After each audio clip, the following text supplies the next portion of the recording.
Hello, everyone, and welcome to the first match of the group stage of the RGL Chucklenuts Cup. No restriction sixes.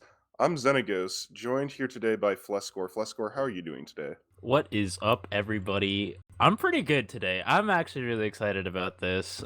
This cup definitely seems like it's going to be a lot of fun. Bringing in new players that have never played sixes before, and just having them just show them all the goofy stuff that they can do. I already see a cow mangler, which yeah, it should Yeah, be fun. yeah, I'm very excited to see what strategies these teams pull out. We're very used to how some of these maps play and the classes we expect to see. I'm really excited to see how these payload maps play. Actually, as a Highlander player, seeing how they go through with six players instead of nine and what classes they end up picking, I think it'll be really, really interesting, especially in some of the lower divs. I expect to see some funky strats coming out from all these players.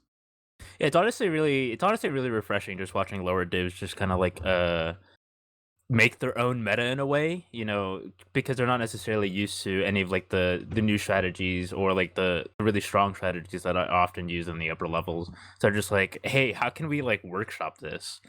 And I always love seeing it, especially like yeah, as you said before, usually in regular sixes, payload is not played. So having six people and especially like usually I know in Highlander usually just dedicate the scout to just push the cart. So I wonder if that's gonna be a certain strategy, or if everyone's just gonna stack the cart, just like in a regular pub. Yeah, I think, with Highlander, you have so many more players that you can dedicate your scout and your NG or someone else to the cart to push it, and you still have kind of an even fight going on there. But in sixes, if you're losing a lot more of your team, even just putting one person on the cart. So, what these teams decide to do and how they decide to tackle points, if they want to, win the fight and then stack the cart and put a few players forward, or if they're going to try and win those 5v6 pushes, I think it could be really challenging, especially on our first map here on Upward. Can be quite difficult. I mean, I remember even playing Prolander, and like that was 77, and sometimes there'd be payload maps, and even just putting one person there, it still made a significant difference, just because winning a 7 versus 6 is never fun. So I can't even imagine how skewed that's going to be, especially with like unlimited class restrictions. So obviously, we already see two people on blue team for it's over on sniper. Uh so like outside of the standard sixes meta, which is like, two scouts, two soldiers, demo and medic, we're gonna see a bunch of funky off classes with all of their weapons available to them. So we might even see some demo night. Which would honestly be really fun. I hope I get to see some like really good trimping, spy shenanigans, sniper shenanigans. Yeah, I think the aspect of being able to run two of some classes that you normally restricted to one really opens up a lot of options. I'd love to be able to see, a team taking advantage of running a second medic just to get like an early crits off and try and get some picks here on the first point because you have that early build speed and you're not really losing much, especially on upward first, to just like have one of your players go medic, crits in a demo man, and then swap back off to something else. So Yeah. I'm excited to see what class compositions these teams are going to pull out here. If they're going to run some, double sniper, double med. I would love to see just six engineers building level threes on last. That if we see 6 engineers on last, I definitely wanna see what the counterplay would be, because that's already like hell in a pub, but it's not necessarily like super organized or anything, so it's not anything super big. But even then, just like dealing with 6 well coordinated engineers versus, and again, these people are new to competitive. It's not like, they know all the callouts or anything. Maybe some of them have studied. I guess this is their exam. So it should be incredibly interesting just seeing I'm hoping to see at least 2 heavies at one point. 2 heavies with 2 meds behind them, with the vaccinator specifically. Yeah, there's a lot of strategies that necessarily wouldn't work out in a typical format, but here when you have all these different weapon unlocks, for the 5 CP maps, you're gonna have teams that are gonna be able to get heavies to mid really quickly for payload. one of the weapon bands in Highlander is a short circuit just because the engineer can sit on payload and just continuously delete projectiles forever. And so I think it opens up a lot of really interesting space. So I honestly have no idea what these teams are going to try and pull out here across all the different maps that we have today.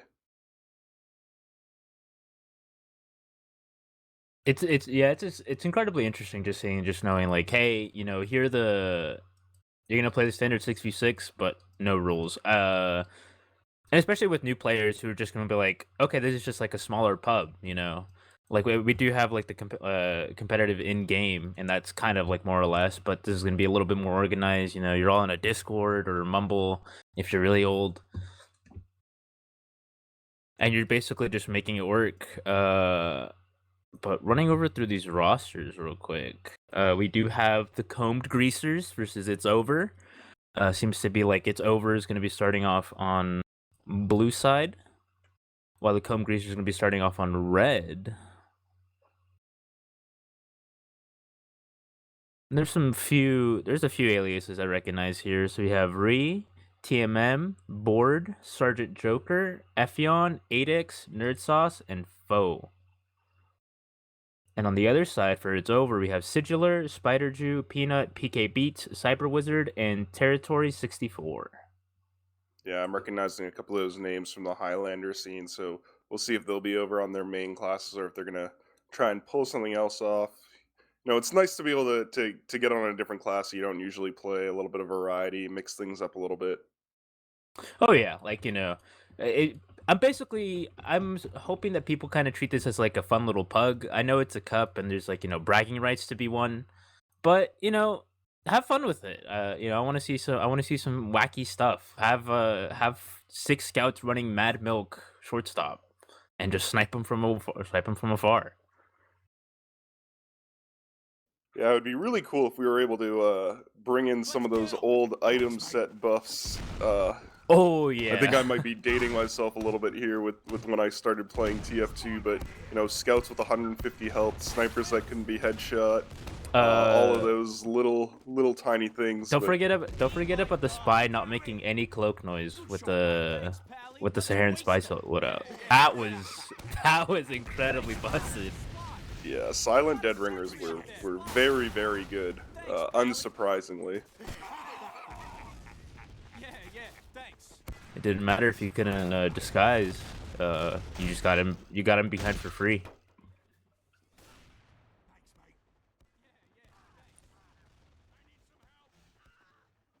We also have, well, we're just waiting for these teams set up here. We have a Q&A coming up on, I believe, June 24th, with Arcadia, who's the new owner of RGL, took over from Taylor, as well as Jamond and Camper, who are the new Sixes head admins for the format. Going to be answering some questions about RGL and the future and their different plans and kind of where they're going with both the league and the Sixes format. Should be really interesting. Absolutely tune into that. If you have questions, there is a forum thread on the RGL forums and on TFTV, so you can put your questions in there, get those answered by people up at the top who really know what's going on. And we also have merch. Feel free to check out our merch page. We do have some incredible, talented artists who make all of this. Buying this does the money does go directly to them. One of my favorite ones, unsurprisingly, is the frog one. Once the next paycheck hits my bank account, I'm definitely gonna be buying this one. Yeah, that frog merch was recently featured on a cooking stream that our producer Dolphin was on. It looks great. All the RGL merch, super cool. Would definitely. I'm thinking about picking some up, but I'm in Canada, so the shipping costs. Ooh, yeah. Could get myself a USPO box somewhere.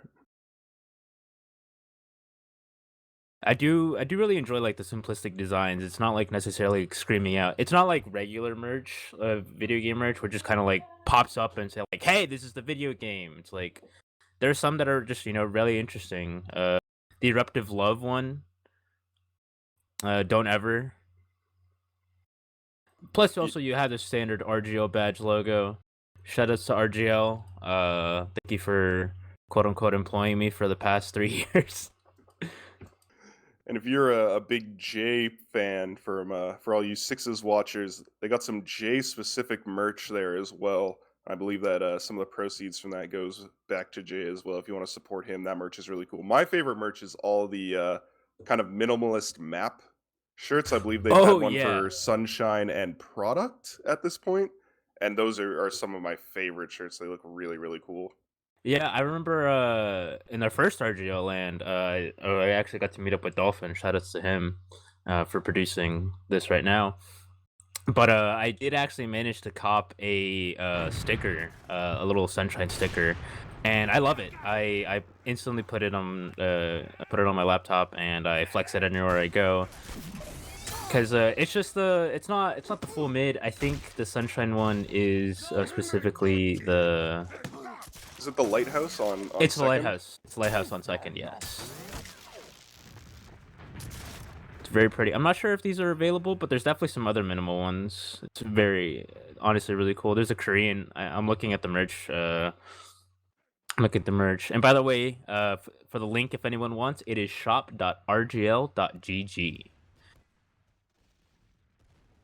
Pick up some merch, support some of the artists in our league, support RGL itself, and get her something cool to wear. You know, you gotta up your drip.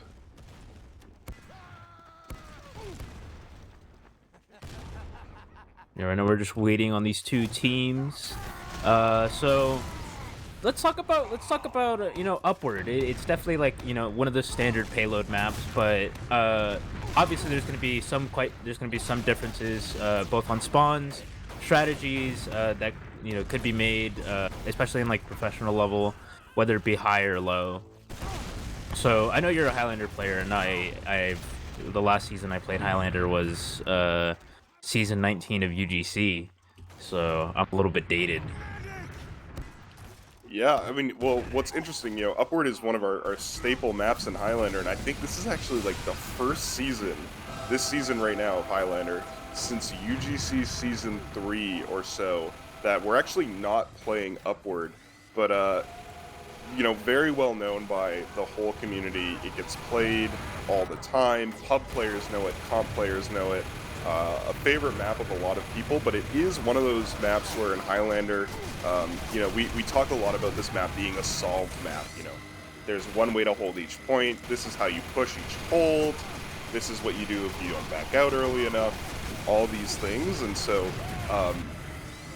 what I think is going to be really interesting here is we're going to be seeing what I can only assume to be a completely different set of strategies for how they're going to hold each point, where they're going to hold each point. Because you have the option to run multiples of a class instead of just one of each, and you're not going to have access to every class. So I expect, the team that can most utilize those key class swaps at like very specific times, swapping someone over to a spy to get a sap off on a sentry gun, and things like that, will be the team that is going to be able to come out of this match victorious. Is going to be my prediction here for this match. Oh yeah.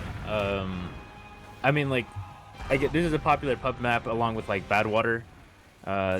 These two are basically kind of like the faces of payload for a lot of people, especially for me. I don't necessarily play payload a whole lot, and whenever I think of it, these are the first two maps I think of.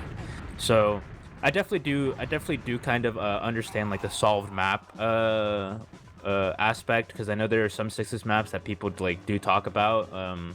I think one of them might just be process, just because but it's also very interesting on how whenever no restrictions, so there's definitely going to be a little bit of leeway on how these people are going to want to play. Maybe they are actually just going to want to fully commit to the HL strats, or maybe they just want to experiment, saying like, hey, what if I just run Huntsman Jarate and just you just took mini crits for like 30 seconds.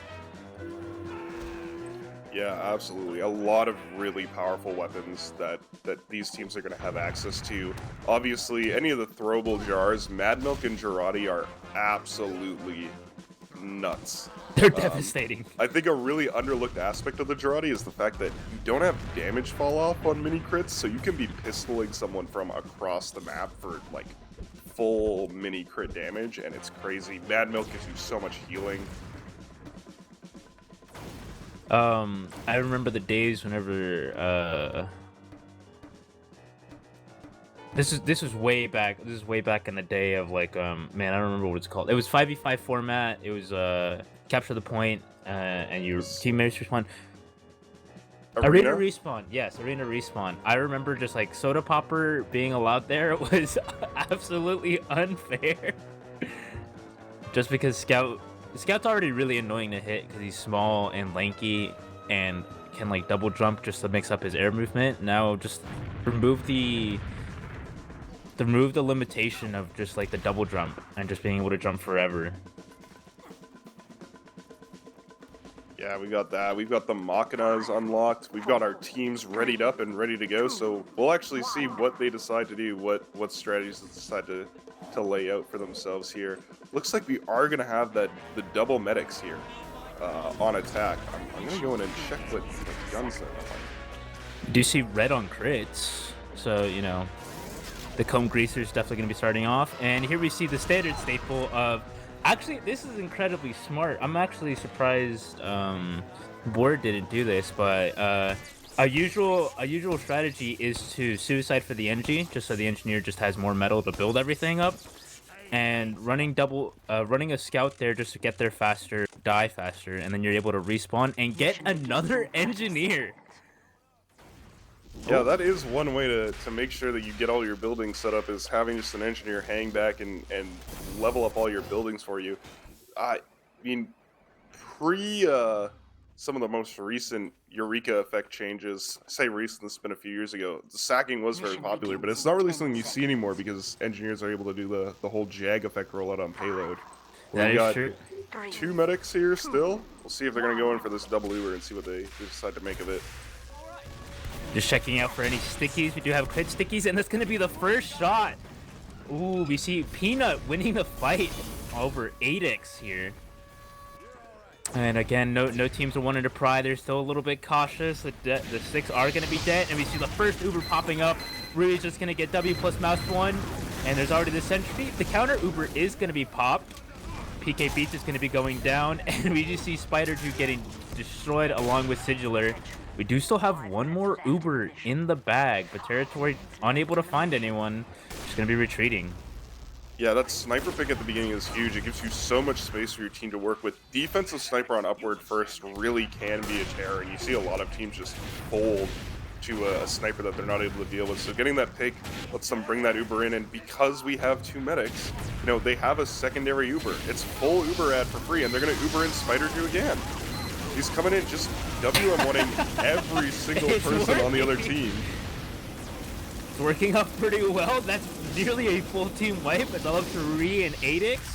Ree's just kind of spamming off, using the very infamous weapon of the Cow Mangler, very controversial. But that's going to be a full team wipe. It looks like It's Over is actually going to be doing really well and capturing this first point pretty easily. And getting that sniper posted up aggressively on second here can really deny a lot of space. Upward has some absolutely massive sniper sight lines, so it really doesn't surprise me at all that we got 2 snipers posting up on hill here and really just locking out the red team from any kind of push whatsoever to take some offensive ground. They're gonna have to set up on this little passive hold here just outside their spawn because they really do not want to peek into the double sight line. I feel really sorry for Adix. You know, Adix might like kill one sniper, but there's the other one just covering its back. So it's going to be incredibly difficult just to find, you know, just to make it even, let alone win the fight. Yeah, absolutely. Do have Cyber Wizard flanking behind right now. Does have the little duck watch. Is going to be decloaking. Sigilor is going to be going down. There we go. It's an even fight now, but still disguised behind, not doing anything just yet. Here we go for the sap as we have an Uber popped in. We see Board going down. This is a very well coordinated push. Everything's going in, but we do have the counter pop happening.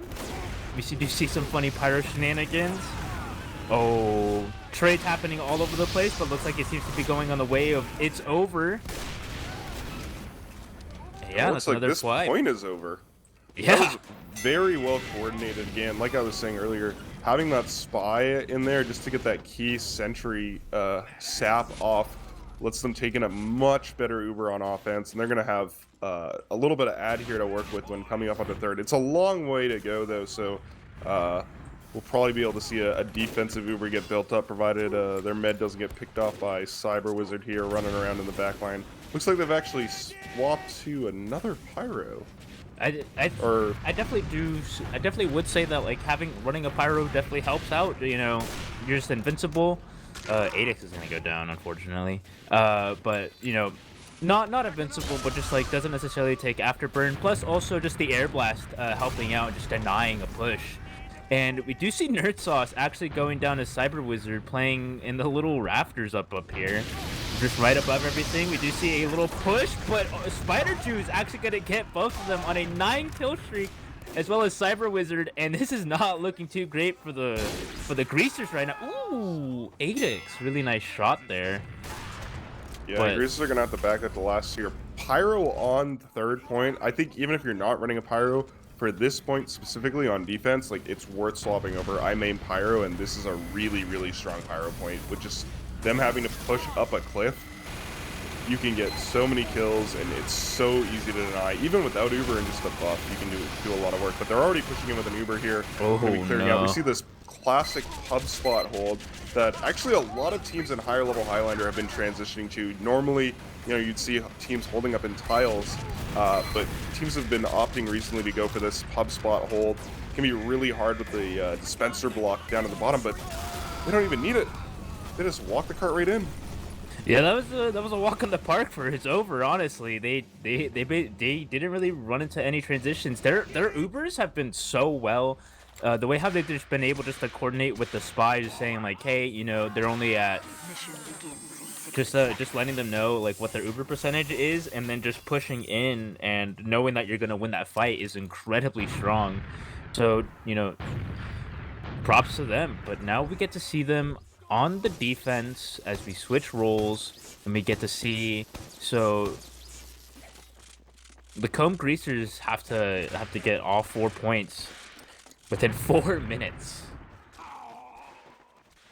Yeah, it is. That is a very, very quick time for Upward. It's a long map, and so that many points in 4 minutes. I'm wondering if, you know, currently they've got 2 soldiers on the Comb Greasers. I wonder if either of them is going to be running the Pain Train here to get that capture point bonus, because with 4 minutes and 40 seconds, you really need to be having ×3 on the cart there, and having a Pain Train means, you know, you've got someone a little bit beefier than a Scout on the point there, but we got Crit Stickies out, we got Cyber Wizard up on the rock, and we've got the gates open here, and a great shot from Peanut right off the bat.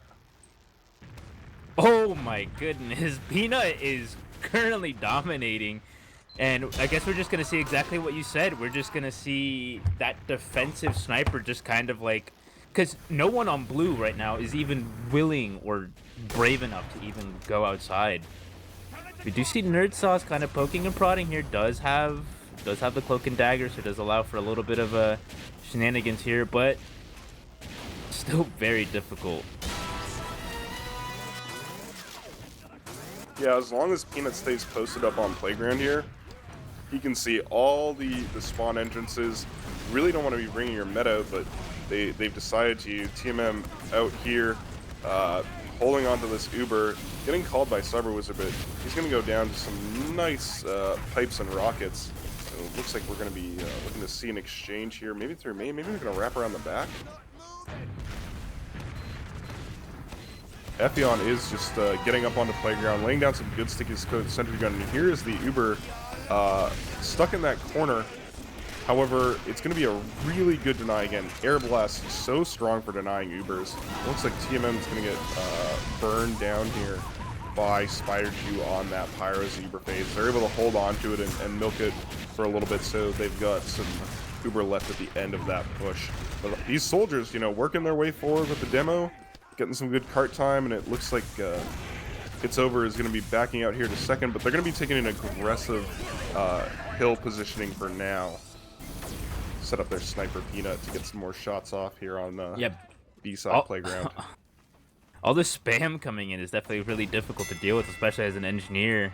I can't even imagine just you know, trying to defend your sentry at that point, let alone on any, you know, having 2 rockets plus, you know, all of whatever the demo is going to be shooting at, whether it be stickies or pipes. But looks like they are playing a little bit defensive here, knowing that they don't have anything set up. We do have Peanut trying to take a little bit of a fight. Ooh. You have Ree and Cyber Wizard basically very close to each other. 8x is going to go down. That's going to be no more sniper support. And still just toying around with the food. Is going to be decloaking, but is going to be caught out before, you know, they're able to find anything. Yeah, I think it is really interesting looking at these snipers who are still just running stock. You know, we have some weapons that we would just consider to be straight upgrades, and I would have expected all the snipers to be running Machina for this. So seeing them just still on stock, I think we're like almost conditioned a little bit to see certain weapons. But here comes in the Uber. They're going to get the sentry gun down. They're going to get the force out. PK Beats gets flash just to save his life at the very end there. And he's just behind the Uber, slowly capping out the point. This isn't looking too good for the Greasers right now. You know, they only have a minute 30 to like catch up on time. The point, they're very close to capturing second, but with that loss right there, they're gonna have to regroup, reorganize, and that's also just gonna allow time for it's over just to, you know, set up a sentry, set up their defense all properly, and you can't be feeding players like this. Yeah, we're closing in on the point where you need to have time spree on the card all the way to the end to win. And that can be very stressful for teams. So, you know, we're ticking down to under a minute left. This is going to be rough. 8x is going to win the fight over Peanut, so that's going to be a little bit of a saving grace. But this is all going to be... Ooh, okay, so we do see Efion actually taking down the sentry. It's going to be both of them, and they're all going to be backing up. And... so they actually do manage to take the point, but again, 40 seconds, you cannot leave the cart at all. You're basically just going to have to take every single fight 5v6. But with the counter Uber popping out, it's going to not looking too great. The medic is going to go down as, you know, we do see Spider Jew just W plus mouse wanting, not letting go of this strategy that has been working the entire game. I think there's a little bit of a bell curve with pyros, you know? You got like the really new people who are like W plus M1 is like really, really good, and then you kind of go up the curve, and in the middle you got the mid skill players who are like, oh no, it's like not that good, like shoot good, and like Pyro's more about air blasting, and then you get to like the really like the even higher level players, and it's like nah, WM1 it's still really good. It's sometimes incredible. a Pyro just walking at you is what you need to win. It is frightening. They're having a Pyro that is just oozing out damage for free and then also invincible is one of the scariest sights to see. Yeah, but a very convincing half for the, or do we only play to 1? Okay, we are playing a 2. I'm just seeing some GGs in the chat, so I was a little bit confused if we were just going to be doing 1 half, but this is going to be we're going to be going into a second half here. What do you think the Cone Greasers are going to need to change up here in order to win? I'm going to pull up some logs as well while we're waiting for this half. I think one of the biggest things, just forcing Peanut to, not allowing Peanut to, like, you know, kind of like dominate the defense. Peanut, you know, for like a long time, they were kind of stuck in spawn because they couldn't necessarily find an answer to Peanut. So just, you know, possibly having run Vaccinator, have your sniper, and just have your sniper just take the duel. You know, worst comes to worst, if your sniper gets, you know, crit headshot, the Vaccinator just nullifies that, and you could just take that shot. You could tank the shot and then just kill the snipers as you know, any way possible. So plus also just having a spy is definitely going to be helping out a little bit. I do necessarily like how Greasers did have like a bunch of like a very projectile heavy sort of gameplay. It definitely seemed to help, but you know, because the Pyro can only ever reflect so many things, just overwhelm everyone with big projectiles, especially during these tight spaces in, like, you know, the first point, or the tight spaces in the second point once you push their all the way up to their spawn, third and last point. So it definitely helps out, but it's kind of like you know, long-term plan, but you're not meeting the short-term goals. Yeah, absolutely. And I think, going back to the snipers being on stock, I think that people are, we're so used to playing with the whitelist, we kind of forget that some weapons exist. I do this when I'm playing in pubs all the time, but I think, we talk about the Wrangler being such a strong weapon for engineer. And I think in these scenarios where you're going up against a team that's got 2 soldiers and a demo and you've got so many projectiles coming in, it actually might just be worth swapping over to the short circuit, but we'll see what happens in the second half here. They're a little bit short on the Uber, but they're going to get it just in time as soon as the gates open. And we'll see these, again, opening sniper shots. Peanut posted up at the bottom of the playground here again. Very confident, doesn't even need to take the buff for the SBS. Is just going to be willing to charge up, wait, and get that headshot off when the time comes. Ooh, not looking. Does get a body shot into 8x, but not going to find anything just yet. And again, nobody is moving until the sniper gets down. So just putting all this fear. We do see Spider Drew just, spy checking, making sure that, our sniper isn't going to go down and we're not going to lose the defense. But it's not looking too great, Again, there is no timer. They're not playing against the timer necessarily. And Peanut is going to go down to Nerd Sauce right there. Is going to find that one pick after a little bit of soldier pressure. And here's going to become the big push. We do have the Sentry kind of taking a little bit of damage. We do see, but the Uber gets popped a little bit early from the red side. Spencer's going to go down. That's going to be a very important pick. There's going to be no more ammo or health for the players. See Nerd and PK Beats taking a little bit of a 1v1 right before Nerd loses it. But despite it looking like a really good push, the Greasers they're fully wiped. And we're starting to see the struggles here of having 6 players for payload because they've committed so many people to pushing the cart here on the Greasers, and they just didn't have anyone left to push the cart, so they had to just kind of leave it there. The spy getting the sap on the teleporter is also huge on upward. It is such a long walk back for the defensive team if you die on first. So having the teleporter down almost doubles effectively the spawn time of the defensive team. So that's actually like a very underrated pick. And with that down, Sigiller's opting to go onto minis here just for the quicker setup time. It's going to be playing back a little bit on Peanut. Just trying to play some defensively, protect the spy that's been running a little bit wild here from Nerd Sauce. Ooh, so here we have another Uber coming in. Spider Drew is going to be holding forward, not letting go of that mouse 1 button, and just absolutely running amok all over the side of blue, getting a direct hit reflect kill on an 8 kill streak at the current moment, and manages to survive. So here we have a full reset. Again, 2 minutes 48 seconds on the clock for just to get the first point. It's not, that's all we're looking for at the moment. It's not necessarily just to win the full map, it's to get the first point. Yeah, you definitely got to take it 1 point at a time, but especially on a first point, no one likes to get hard held on first. And it looks like they're deciding to back up here on It's Over. A little bit of a back out. I don't think they really need to, given how far the cart was back, but they might just be opting to have a second hold, and, maybe they just want to play all the points in this match. I suspect they're feeling pretty confident at this point and are willing to not take any huge risks in getting rolled, because that can be what happens if you commit too hard to first, is, you commit too hard first, you don't get out in time, your whole team wipes, the other team can get forward, they can spawn camp you really easily on second, because there's only one way out of that spawn on second. So getting a demo up there means you're essentially, like, free to completely push the point as long as you want. So they're opting to back out, get set up here on second, wait for this cart to come up. No cart time. Cyber Wizard, I think, has been on those cart pushers. Yeah.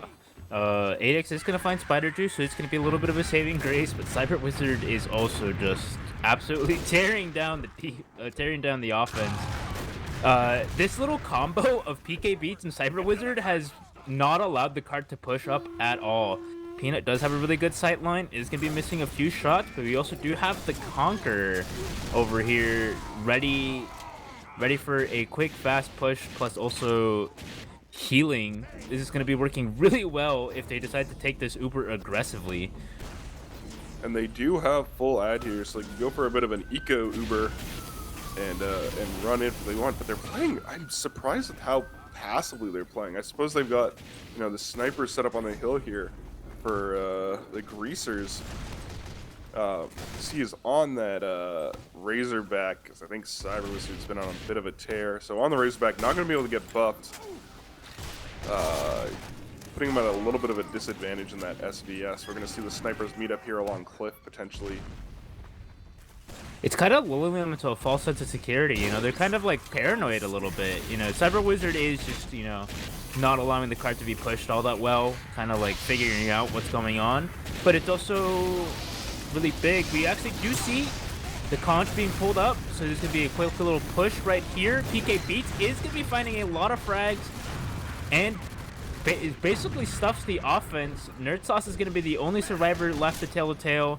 Is wanting to fight a little bit more, but understands that this push is lost and just time to regroup. And they still have Uber. Yeah, I think another one of the things that makes Spy quite a bit stronger here in the non-restriction sixes format is you don't necessarily have what you would normally have in Highlander for Spy defense. Like, obviously you want your players to be looking behind them every once in a while, but you've often got a dedicated pyro who's doing a lot of spy checking for you. They don't have that right now. You've got, a bouncy engineer maybe sitting on your sniper protecting his back. They don't have that right now. So there's a lot that the spy is able to do, like almost from like a psychological standpoint. Even if you're not seeing it in the logs, they're having to spend so much time just looking around. Cyber Wizard missed a few stabs there and somehow managed to get a backstab at 1 HP and did nearly get out. So we do see an Uber here is going to get stuffed out a little bit by Spider Jew, but instantly the counter pop comes in. This is going to be a better Uber, but surprisingly, despite all of that, right now Grease Gamers are actually winning the post-Uber fight. Doing a really nice job. They finally have a lot of presence on the cart. Right now I have Rui just kind of running ruin all over the rest of the red team. And that's going to be it. Second point's going to be capped out. We see Spider Jew just taking 1v1 against the Heavy. And despite the best efforts, is still going to lose. Yeah, Heavy's a hard class to 1v1 as a Heavy. He's got the dispenser body block and he gets the arrow there from TMM. So going to be all healed up, ready for this next push. And we see some Jarate coming out as well from the blue team. I think that actually had a pretty big impact in the last fight. A lot of those kills were off the mini crits from the Jarate. Very, very powerful weapon. And again, one of these really long sight lines that a sniper is being able to set up on. It's over, not really willing to peek out other than Peanut, who gets a nice shot on the board. Really good flick. We see Adix, does get a little bit of a pot shot, but not going to finish the job just yet. Spider Jew and PK Beats are going to be down. This is good number advantage. It's only 4 people defending. Sure, they do have a sentry, making it 5. But with an Uber and also just forcing everyone into this small little choke point, you are able to do everything. We actually do see Sigilar defending the dispenser, which is, it's a little bit odd in the Six's eyes, but a dispenser is incredibly important, especially on payload maps. The dispense is important, but your meta is even more so. Territory actually ends up getting dropped there with some nice pipes from Ephion. So they're going to have not a huge Uber advantage here, but if they build well, it will be enough. And timing might just work out that they're going to be trying to push into last when their Uber comes up here in about 20 or so seconds.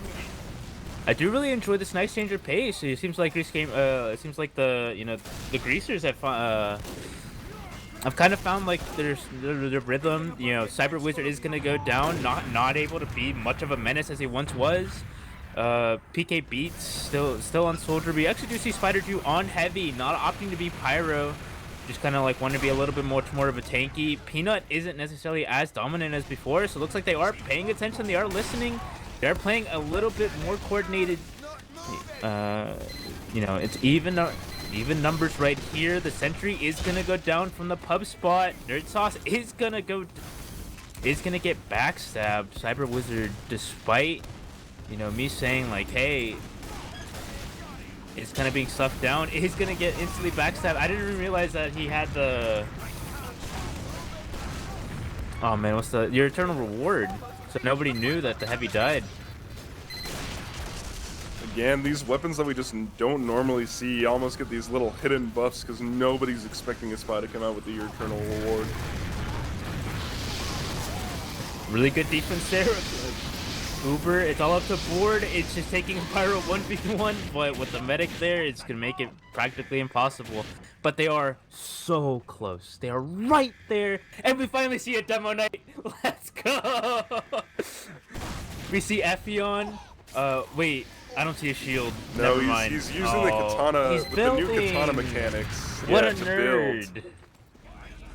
A lot, not a lot, but some demos have swapped over to the katana just for the, because you can pay 50 health to put it away.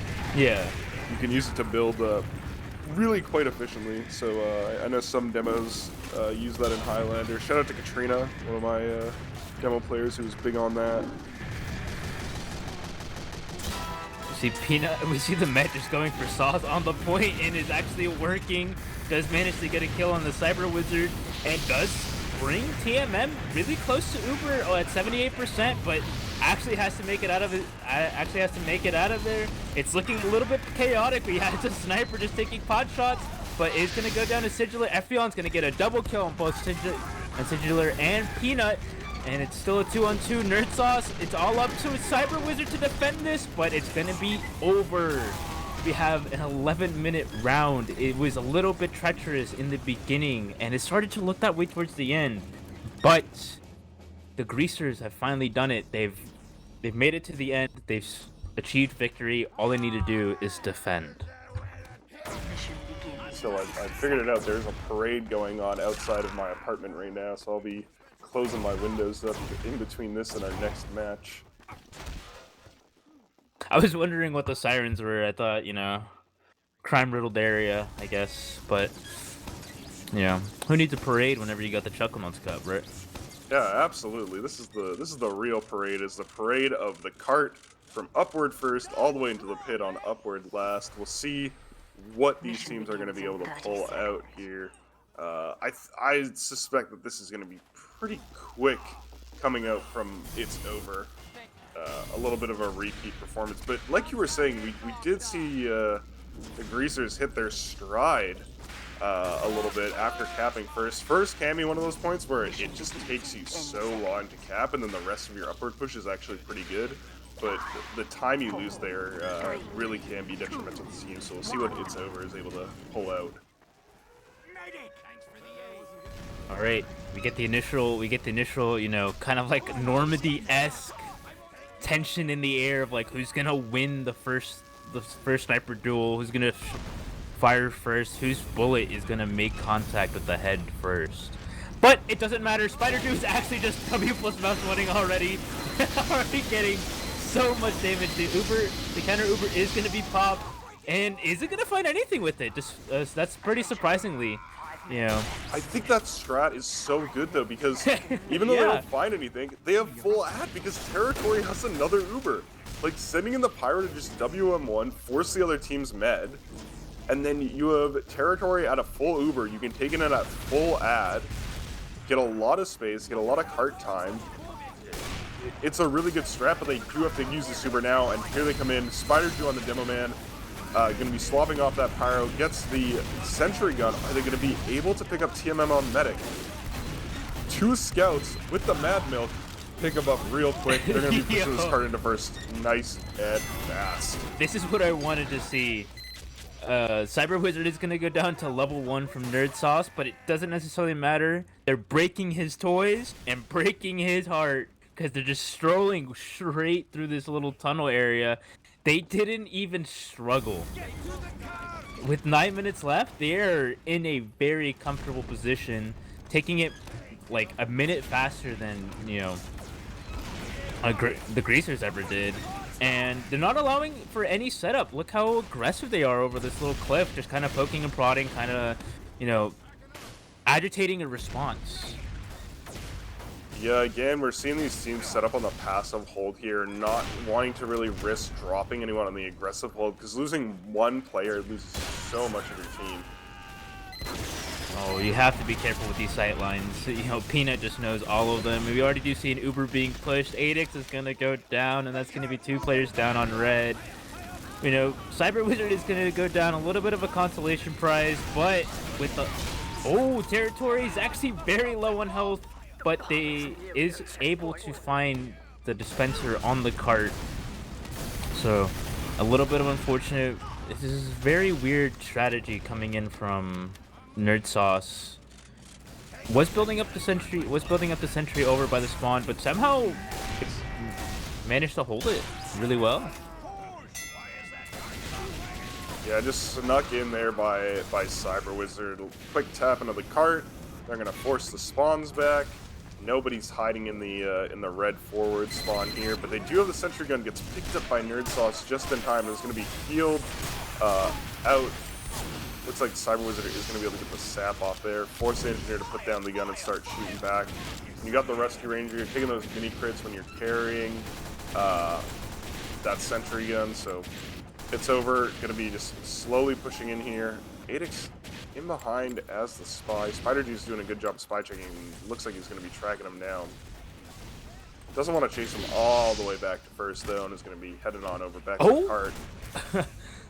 Board managed to crater Cyber Wizard somehow. I'm pretty sure there might have been a little bit of an air blast push there. Adix is gonna go down, so there's gonna be counter, you know, no counterintelligence here. And again, here we have the dreaded third point where if you don't necessarily have a lot of momentum going into it, it can be really difficult. But maybe this might get the boulder rolling a little bit with an Uber push right now. PK Beats is going to be found. Spider Juice going to set to the skybox. Good night, sending you to heaven a little bit early there, buddy. Ward is going to be the only prize. Nerd Sauce is going to get a couple kills as well. So this is going to be a really good hold from Greasers. Yeah, again, we're seeing the power of the Pyro there. Just the Med getting air blasted back, Spider G getting skyboxed afterwards. You know, huge. Pyros love cliffs. Every Pyro main, we all love cliffs, and this point has some of the nicest ones in the game. So, you know, really nice work from Board there. Ubers are going to be pretty even, barely any ad, not really enough to take a big advantage push over, especially if you got the sniper aiming down into your house. I did notice that I think it was Peanut was just hanging out in between about 4 different members of Comb Greasers, and we kind of let them live in that last push. But we got Cyber Wizard cloaking in here, getting his cloak up, going to be positioning in for, again, I suspect another sap to go in with this, or he's just going to be going in early. Gets the sap off. The gun's almost down from rockets. Territory's a little bit caught out here. He's going to be dropping back down, seeing if he can find a friend with them, but he's going to be chased down by the sniper, and this is going to be another hold from the Cum Greasers. They're seeming to find their footing here on this third point, but they do have nearly 6 minutes left to hold this. It's going to be tough still, even with these really good pushes. Sigillar got scared by the Pyro and, you know, made a little bit of a slip trying to get the pack underneath the cart, and it didn't work out. But yeah, the Greasers definitely found their stride. I was actually really concerned there because Board did manage to go down, and you know, just not having a Pyro with the Ubers incredibly close. But it seems to be they kind of forced their hand a little bit early, you know, understanding that like we do have, you know, red team is going to be experiencing slower spawns than both blue. Peanut is going to get Jarati'd on, which should be a little bit of a fear. No way of fixing that. So yeah, this is a point where I personally would just run an engineer and stick him on the point with the short circuit, because when you're pushing up these hills, if you're positioning yourself well against the enemy sniper, really the only thing that can deal with you is spam projectiles, and if you just sit firing your, you know, Hadoukens at the enemy team and eat up all those projectiles with the short circuit, you can get it up the hills pretty safely. And if you have a sniper sitting in the house watching the cross, the Pyro can't really get forward to air blast you off or anything like that. So I'd like to see an Sigillar NG swap again. over. And Sigillar is, I think Buddy, pretty what's soon happening? we're gonna see a domination from the cliff here. Sigillar's gonna have a new nemesis, very hard to beat. Sigillar types in a sad face into the chat. Poor guy. But full Uber, they're going to be Ubering preemptively. The Girardi is going to be pushed out, so despite all that, they are still going to be dealing with these mini crits. Peanut's going to go down. Epion's going to be the only casualty, not before Board goes down, but this push is going to be negated. Sigillar not getting any break, doesn't get killed by the cliff, gets killed on the cliff instead. And okay. Very good frags here. Yeah, both Mets going down here, meaning that Territory is going to come up with a little bit of ad, especially because he's spawning with someone who's going to be able to start building immediately. Sigillar does get it up that first ramp, though, even though he goes down to the sniper. Tsirui jump forward here a little bit, and is this Spider Jew? Or Cyber Wizard on the Pyro? Cyber Wizard is going to go down as well. It's hard to position against the sniper when you're pushing that cart, but if you can do it correctly, you can keep yourself safe from a headshot. Adix was doing a really nice job. Did actually manage to get destroyed in a little shack, little flank shack there. And it's looking like Sigillar's off the cliff again. That's what it's looking like. No, Sigillar, come on. I was gonna say it's looking a little bit precarious for the Greasers, but they're actually doing a really nice job of defending. We do see Cyber Wizard, the usual shenanigans of just being a spy and being behind, not being caught out just yet. But with 2 minutes left on the clock, and these last 2 points being the most difficult, without momentum, it's not looking too great. We do see the battalion's back up, so it's gonna be a loss. That's going to be, a lot of damage negated, plus any crits just won't matter. So there goes your headshots. Yeah, I mean, it is. The other thing to note is with the pyros that they're running, they are able to survive the reflex from Spider G because they're not going to take the mini crits because the backups buffs. Sigillar does manage. Oh, he doesn't. I thought he had managed to get it all the way up the last hill, but just barely doesn't, and it's gonna roll back down. They're gonna all the way back up. Peanut gets a double kill with the full charge of the Calmangler there, and it's looking pretty well. It looks like it just got over the hill, and Greasers are just gonna have to concede this. But with the minute 28, they have 1 point left to go, and it's not looking too great. They do need to get a good defense up, because right now you don't want to give It's Over any sort of momentum, especially on last year. And you definitely need to be building your Uber right now.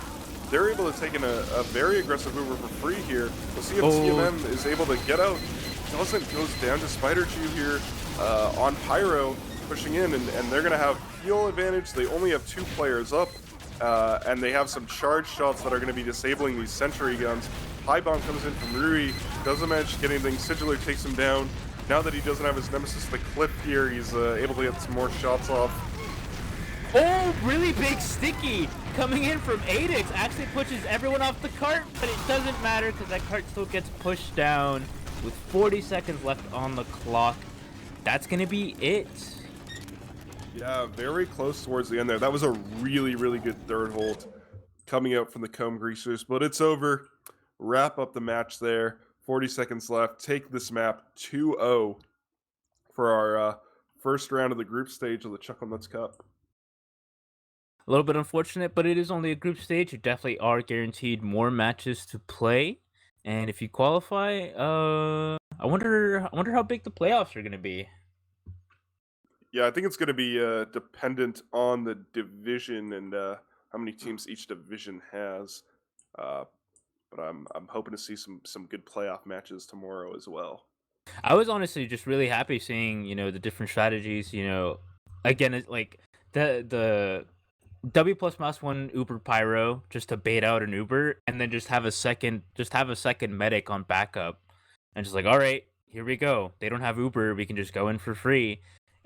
Like, to take that first point, it was so effective, and I now wish that we could play Highlander that way. I think it'd be very interesting, just breaking down all the regular norms and just seeing a new meta develop. Yeah, absolutely. I mean, really cool to see all the different strategies coming out from the team. So I think that is like the at least at the lower levels, because I know that from my limited knowledge of our previous no restriction sixes seasons, um, a lot of the higher level teams for the most part still stuck to a pretty cookie cutter class setup, but these lower level teams come up with some really interesting strategies. And so the variety that we get to see is really an advantage that this format has over our typical Highlander and sixes formats that we run. I want to know how many deaths Sigilor had to the cliff.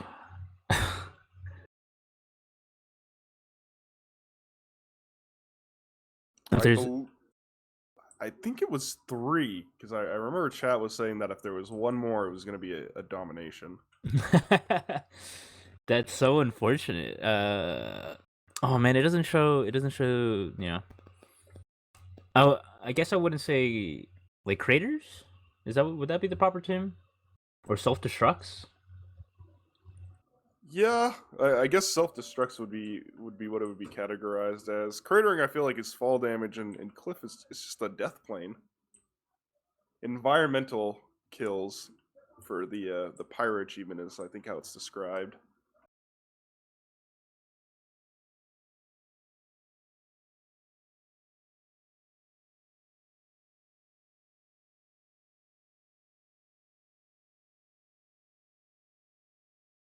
Yeah, so I believe we're looking at 3 deaths to falling off the cliff there on third for Sidular. But luckily, he doesn't have to worry about that on the next map that we're going to in round 2. When we make our way back to Vigil, there's some more cliffs, typically not ones that people end up going off of too often. So he'll be nice and safe, be able to keep his feet on the ground there. Thank God, right? But Just visual looking is over the also logs here. yeah. I'm just looking. I'm just combing over these logs. Um,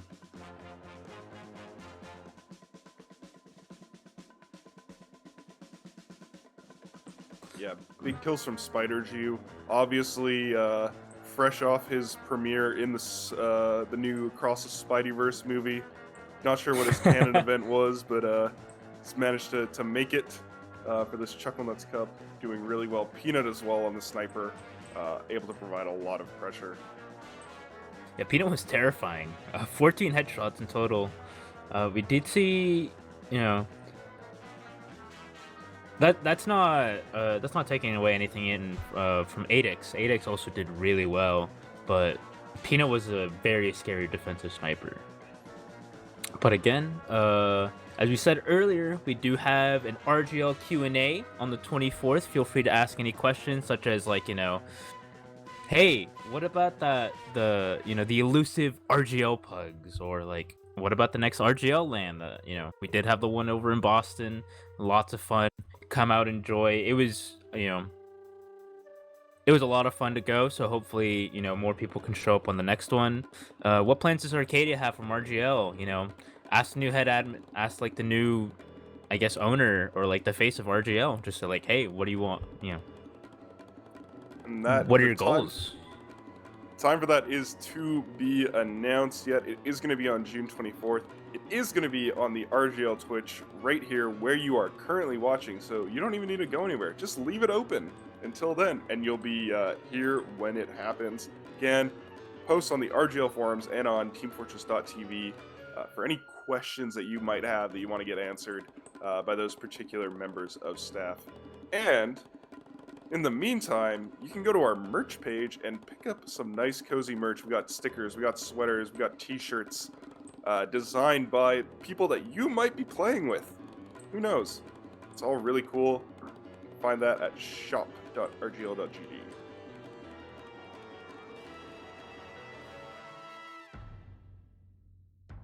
I think this is gonna be it for now. And we're probably gonna go on a little break as we get the next run.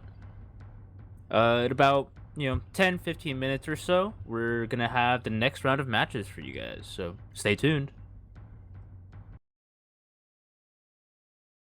What is up, everyone? Welcome back to the second round of matches here at the Chucklenuts Cup, hosted by RGLgg. I'm Fluscore, joined here by my good friend Zen. What's up? How's you doing? I'm doing great. I have closed my windows. The parade is gone. I'm ready for our second match here, the Chucklenuts Cup. Yeah, so it looks like we're going to be jumping divs quite exponentially. We're no longer going to be covering newcomer here, at least for this match. We're going to be covering an invite team. It's going to be Dustballers versus Chucklenuts. That we are, and I'm seeing a lot of Highlander players here on both sides of the team. So might be a little bit other element. I don't remember the last time we played Process in Highlander, let alone 5 CP. But I know it's been quite a while. We are going to be heading over to CP Process.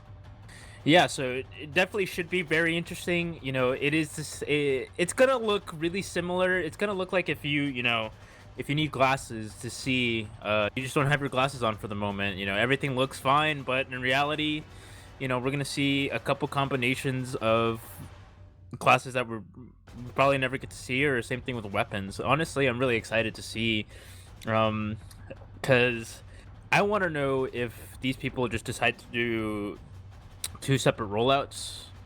I want to see an extra demo, maybe a 3rd soldier, 3 scouts maybe, because scouts just do dominate 5 CP maps really well, especially on Process. Yeah, absolutely. I'm interested to see if some of those weapons that previously would be unavailable for sixes are going to be making an appearance. See if we can get some very fast heavies to mid with between Soldier Whips and the Buffalo Stake and the Greer, the Eviction Notice. You get a nice heavy weapons guy on mid, all buffed up.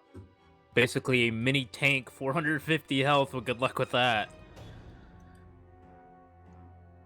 But yeah, we'll see if these invite teams decide to go with either what we would expect to be standard, which I think we have very often seen in the past for no restriction sixes that invite teams tend to trend back towards their what they're used to playing on a 5 CP map in terms of the class compositions, maybe with an extra demo here or an extra scout there.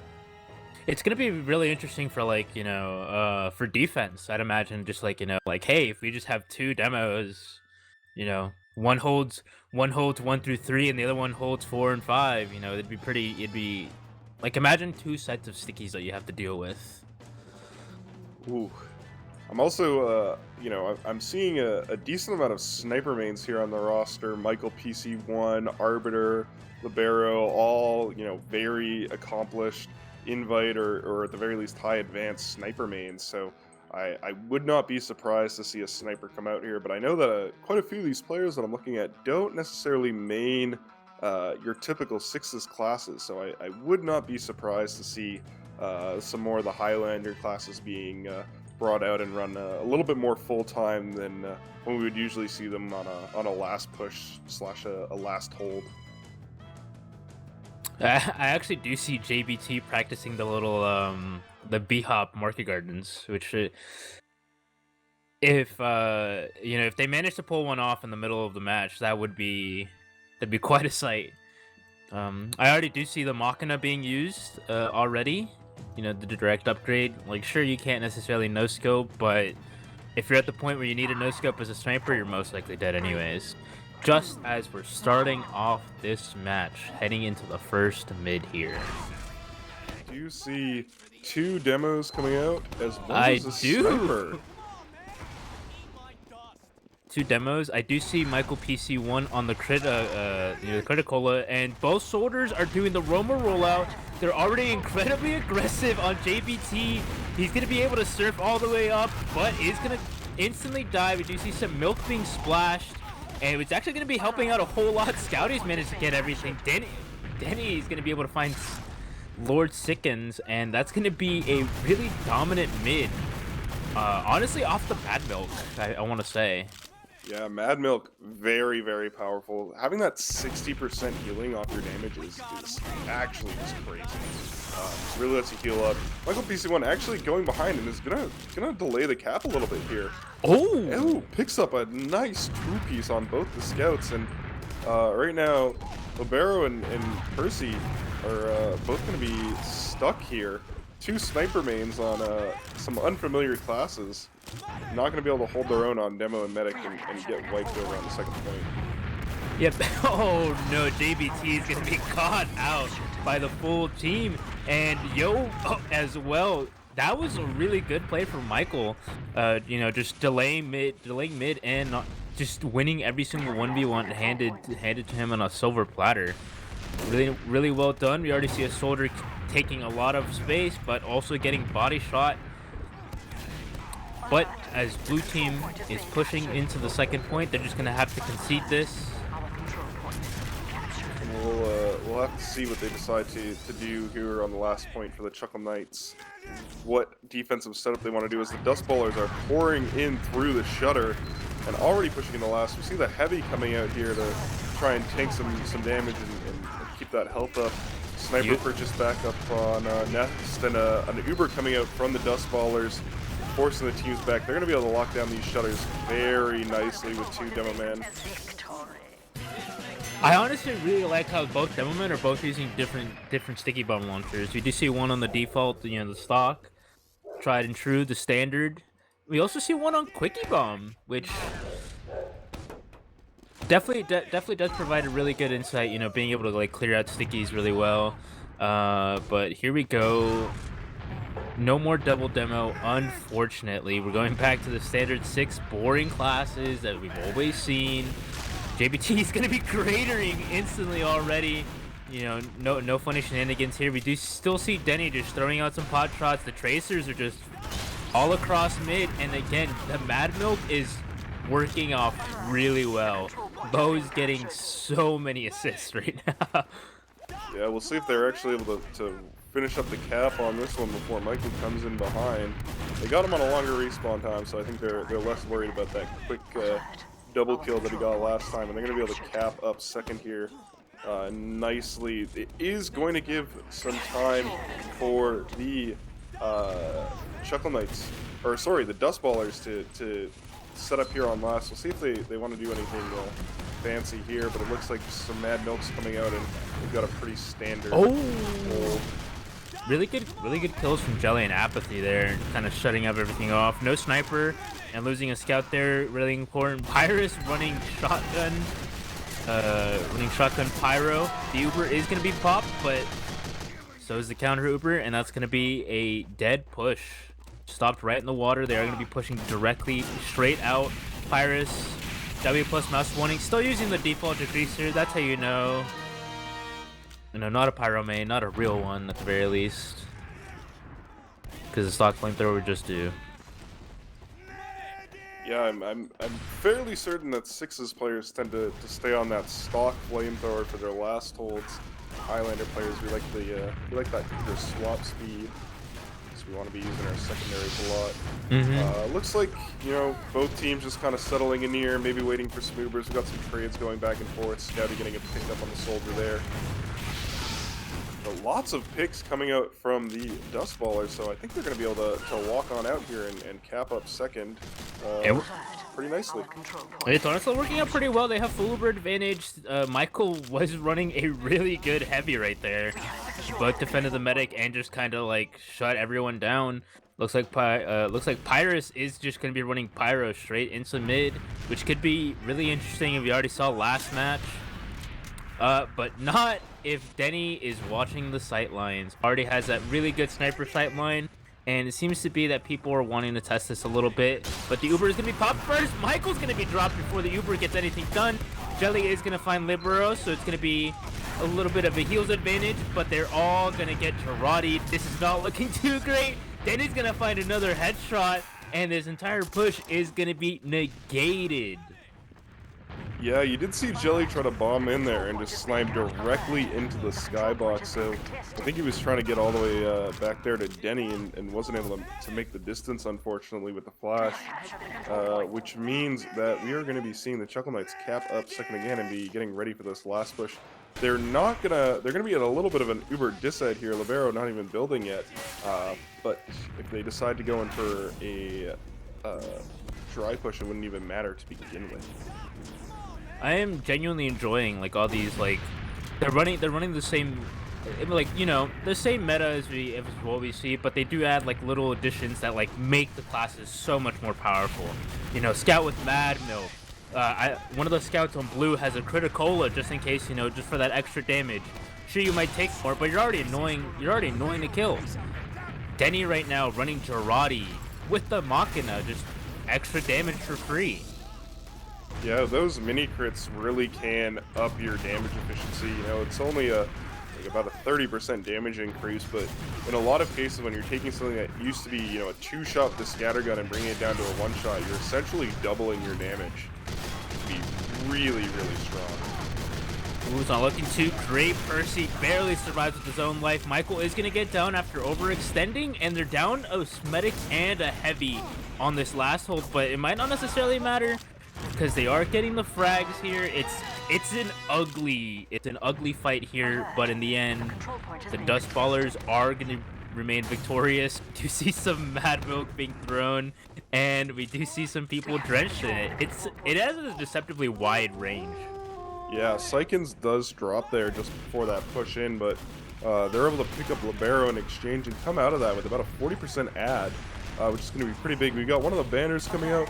Looks like a battalion's back up. They're going to be taking a lot less damage, so that Jarati is going to be entirely negated while that banner is going. But as it fades, a huge Jarati coming out from Denny. Psykins just disappears.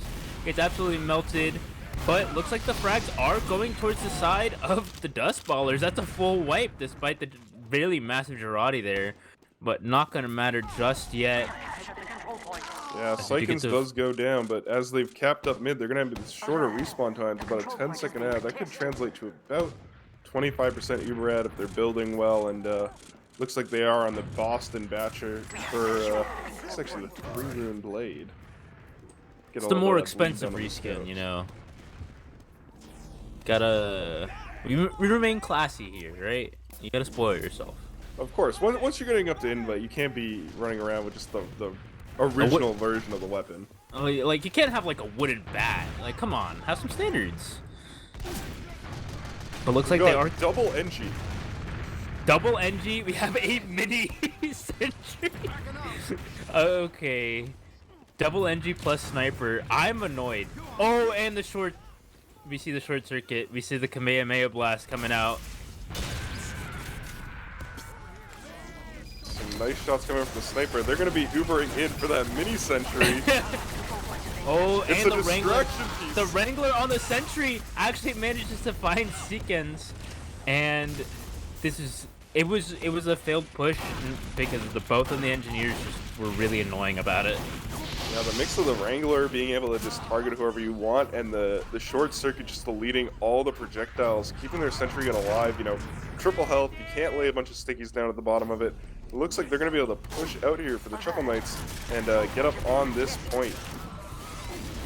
Denny getting aggressive, but Michael PC does not respect any of them. Is going to find Libero right there. Also going to be chased down. It's taking a bunch of 1v1s, but just surround the sniper. The Mad Milk's going to be coming out, so it's not looking too great. It's going to extend the fight a little bit. But again, the Chucklenuts are still behind. They're still on the back foot, just kind of waiting for something to switch. Apathy right now is currently on last. The level 3 sentry is still up.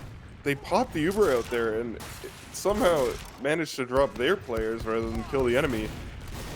Some nice rockets are going to pick Scouty up, and Percy left alive here at 30 HP. I don't know if he's going to be able to defend this all by himself. I'm not sure what the hesitation on the other. There was definitely ample amount of times where the Dustballers just could have walked right in and just capped, and they took a little bit longer to set up. Just allowing the Chuckle Knights to respawn, and Looks like the situation's reversed. There's a lot of cap time, which, you know, bringing up a spy possibly might be a little bit helpful just to finish it off. Like, you know, they're going to they be do leaving it have heavy that, there. that buffed heavy on the point. 400 P health. He's not going to be dying anytime soon. So they're going to have to be holding back a little bit here. Even if they have player ad, the threat of someone jumping behind really quick, much like what is going on right now, almost fully caps up the point there. Doesn't quite make it. Sykens is also in and is going to go down, so Percy is going to be able to build up a nice Uber advantage here, and if they can revert some of this cap time maybe. Seems like the cap is not decaying at all almost. It's going so slowly. Yeah, it's very precarious. You definitely, at this point, you either have to fully commit to going out and knowing that knowing that everyone's in front of you, or you just have to stay on point and just pray that they don't keep sacking bodies.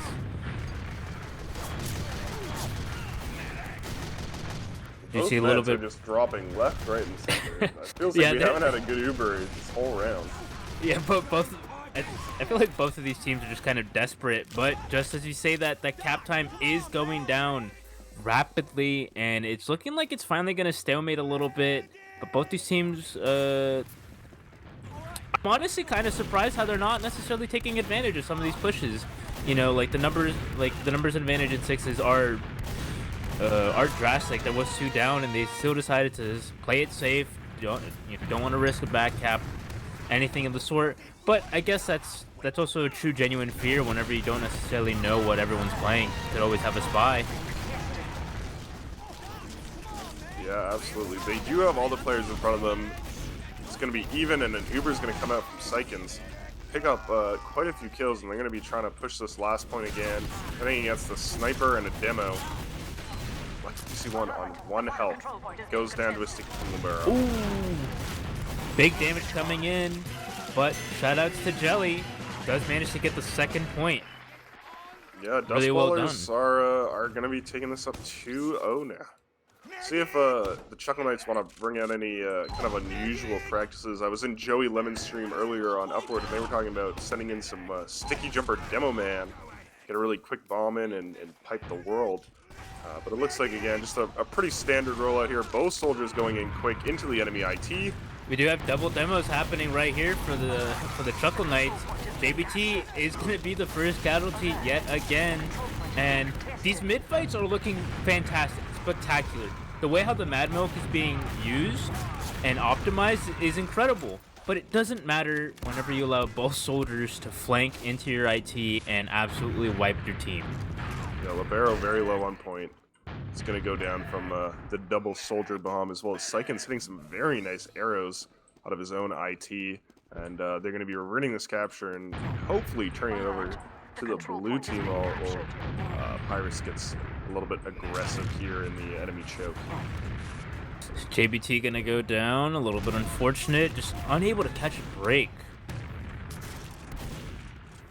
But this is going to be full Uber advantage coming in on the side of the Dustballers. Mad Milk, everyone in the choke. This could be really good. Apathy's going to go down, but Scouty, ooh, getting a double kill right there before being dropped down by the enemy demo. Not necessarily going to matter. Denny's just going to bring down Denny, and it's all up to Michael PC and, you know...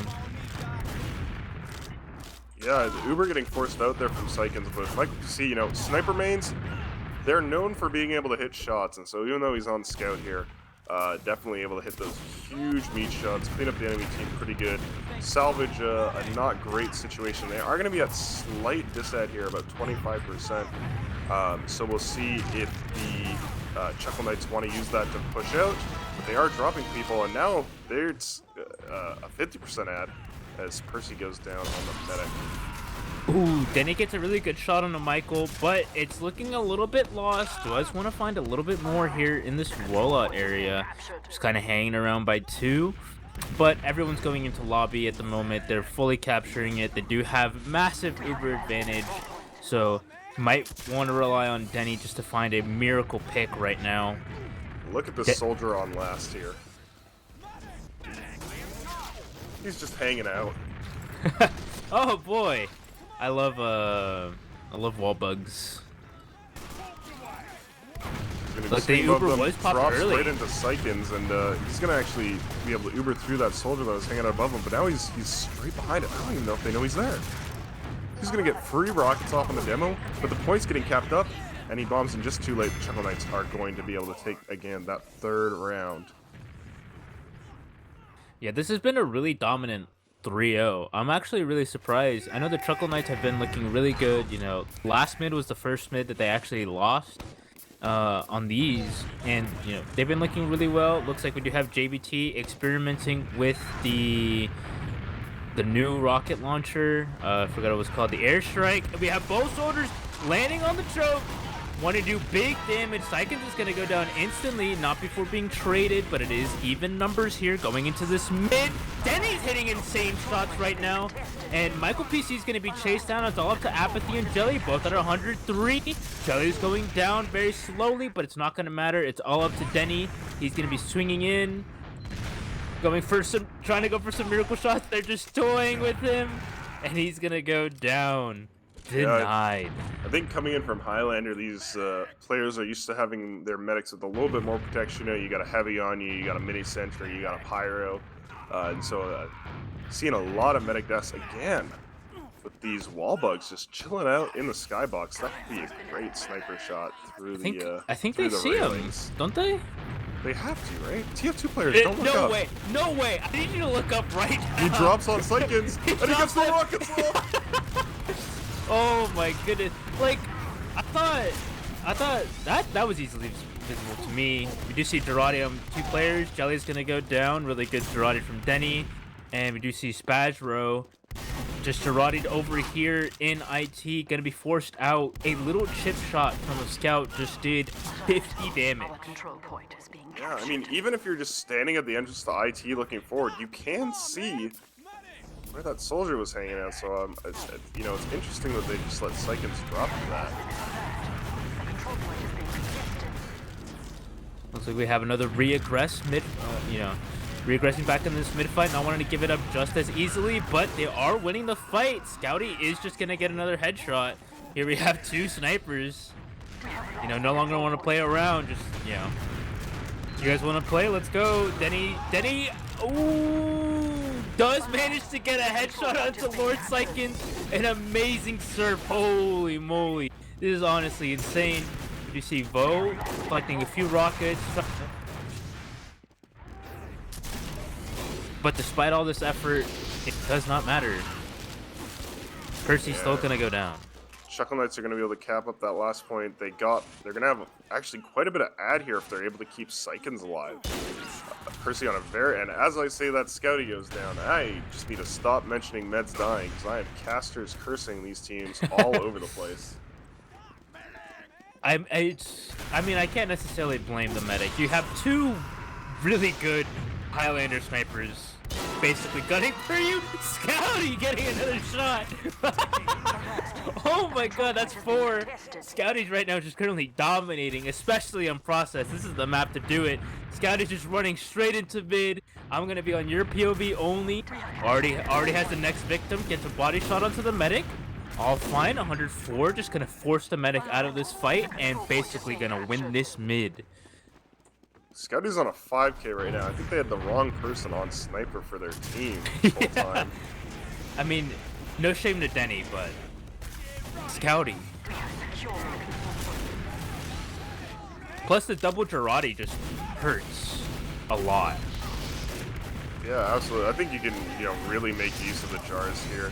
We've got the WM1 Pyro walking into the enemy IT. Psychins is at 25% disad. We'll see if they want to take an aggressive Uber in before they drop too many players. Uber comes out. What are they going to be able to find with it? Oh my Not much. god! Snipers are already picking up all the kills. Oh, there goes Denny getting a nice body shot, and it's all up to them. Denny's going to be distracting a little bit, but the big problem with 2 snipers is that you can't necessarily defend your medic all that well. They are going to play a little bit of ring around the rosy through sewers, and Psychins is actually going to be the one to go down there. Michael PC1 does get a nice shot onto Libero, trades out the medics, and this second point still remains uncapped. So we'll see if they want to try and keep forcing this, or if they're going to back out, wait for some players, because they are only up 2 at the moment. Chill on mid a little bit. Ooh, Vo's just gonna go straight down. Denny is gonna be respawning back on sniper, just Control staying point is permanent being sniper, captured. and there's no shame with that. Scouty as well coming up back as a sniper, showing them why they have to fear. Oh, just denying Pyrus straight from the Control sky. point. A little bit of a trade, but Scouty still exists. There goes Spazro, so that's basically detailing that you do have two snipers, and do see Vo on the Fist of Steel heavy.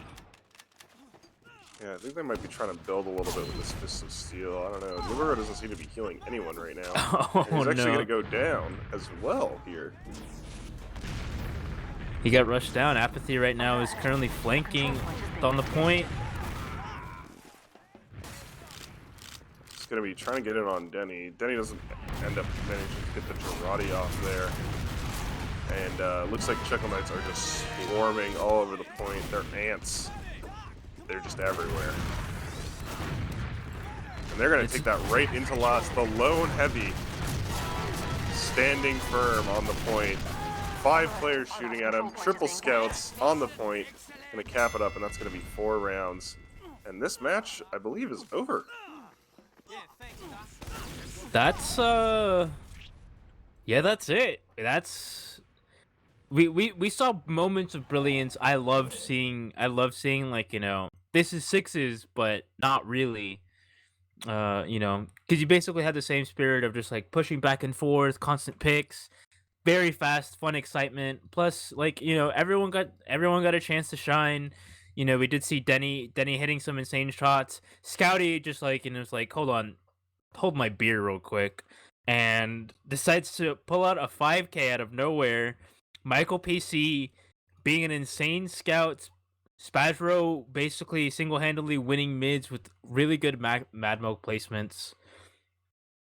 Yeah, It was very everything I could have fast wanted. mid points. It does remind me of like playing 5 CP in Highlander, where the matches just go so quickly because you have so many players, and being able to run like 3 scouts and just get in and be everywhere. It's crazy.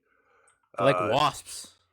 yeah, seems like the Chuckle Knights were not having a great time playing against the snipers, even though they won. Scouty was just railing off headshot after headshot there.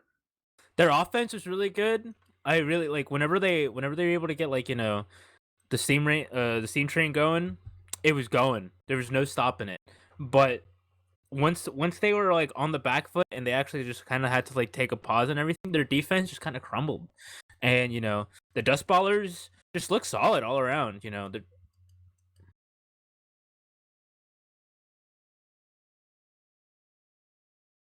I guess that's the price you pay for two snipers. Like, they're performing really well. They're able to get a lot of frags, but once they start getting in your face, there's not much you can do. One of the things I love about this game mode is looking at the logs and just seeing how many different classes like everyone plays. You've got Scouty going Scout, Sniper, NG, Demo, Soldier. You know, quite a few players playing at least 3 different classes here, and so you really do get that variety and highlights the kind of niche strengths of some of the specialist classes where a heavy just really shines, or a sniper is like just the perfect class to be running at a specific moment. I'm just looking at everything right now, and I really do enjoy how they had Percy on medic and then just decided to switch him over to Libero. Yeah, they were swapping back and forth quite a bit there, but great game from both teams, of course. Our next map, we're going to be heading back to Payload for our third match on Vigil. Probably will take a little break before that, but in the meantime, you can spend that break by shopping for some merch. Shop.rgl.gg. Pick up some sweaters, some t-shirts, some stickers. Or if you don't necessarily have any money, feel free to leave a question in the Q&A over on TFTV or the RGO forums. Q&A is going to be featuring Arcadia, Jamond, and Camper. They're going to be answering questions about RGL, about the Sixes format. If you're looking at the new invite setup and you're thinking, what the heck is this? I don't get this at all. That's a place you could ask that question. So feel free to post those questions there on the forums or on TFTV. Again, that's going to be on June 24th here on twitch.tv/RGLgg. Time will be announced closer to the date.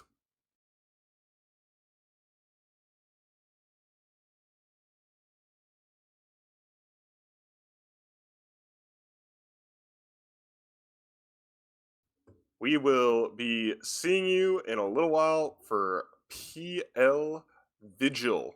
Back to my home turf. It's my favorite payload map on Highlander, so we will see you all in a little bit. Grab a snack, grab some merch, leave a comment on the forums or question for the Q&A stream, and we will be seeing you momentarily. And welcome back, everyone. Hope you had a good little break. We are back with the Chucklenuts Cup, round 3 of the group stage here on PL Vigil with Medtook 5 versus Dirt Chungus. I am joined once again by Flescore. I'm Xenagos. Flescore, how you doing? What are your thoughts on this map? This map is honestly despite it not being like a very familiar map for a lot of non-Highlander players, this map is actually a lot of fun to play. I actually did manage to play this map a few times both in Highlander and Prolander, and I had a great time even whenever I was stuck as the scout pushing the cart. Yeah, this is a very fast-paced uh, payload map, especially when you compare it to the likes of Swiftwater and Upward. So we're going to hopefully be seeing quite aggressive match here. However, we are back down in the newcomer division. We're going down, up, and back down again.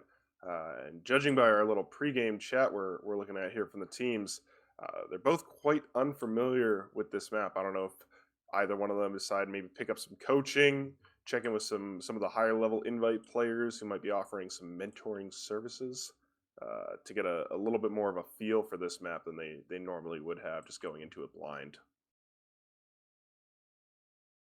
Yeah, it definitely can be like a really scary experience just kind of like, hey, here's a new map that you've never seen before. Go play a match on it. You know, usually, and like most of these teams are just like random mixes. We do have some established teams playing, but since this is the newest division, a lot of teams are just basically just kind of randomly made. Some of these people may not have any like competitive experience at all. This is their first time ever playing competitive sixes in a sense, and you know, there's no restrictions. So, Yes, but uh, especially with Vigil being a map that is not typically played in a pub setting. A lot of these players, their experience on this would have been kind of their set of scrims that they may have done on Vigil leading up to this. And so, while this is a fast map, there are absolutely points like we saw in our cast earlier today with the very strong hold on the first of Upward. There's a couple points on Vigil, second especially, that are known to hold players up quite a bit. So I wouldn't be surprised if we see a little a bit of an early hard hold on one of these points here. yeah, second is going to be a nightmare. You're brought in through the tunnel, and you have to bring it around, and it's such an easy choke point that you can get pinched from two sides. It's incredibly annoying, but thankfully that's like the least of your troubles. Everything else is more or less smooth sailing. There are some difficult parts, but that second point is going to prove either quite troublesome for some teams or just be relatively easy if just depending on how they decide to hold it. Yeah, I think what's really interesting on Visual, especially, we were talking earlier when we were on Upward about how Upward is one of those maps that's kind of solved, and you for the most part know what to expect when a team is pushing or holding. However, Vigil is very well known for having a lot of options, right? When you're pushing second, you can come you can come side tunnel, you can come over hill. Pushing third, you can go up tracks, you can go ladders, you can go on cliffside. There's a lot of different options for teams to pick from, and so especially with these newer players, I think it'll be really interesting what strategies they decide to go for, and not just with where they decide to push, but also the class compositions they decide to put forth here. I mean, yeah, it should be. I'm also again like it's not only exploring the map, but also just like exploring like what classes seem to be working out. You know, once you reach a stalemate, you're not necessarily set and defined to like, oh, we have to stay this class. Go ahead and switch things up. Switch your weapons up. You know. Yeah, I've had many Highlander matches on this map where I've, been sitting there thinking like, damn, I would love to just have a second demo right now or something like that. And with no restriction sixes, you absolutely can. So these teams, again, newer to comp. Um, I'm going to assume they're coming in with a bit more of a pub mentality when it comes to classes and weapons. So we'll see what they actually end up running as their loadouts and their classes. And what they feel like the solutions are to the problems that they're going to encounter when they're trying to either push through this map or hold points.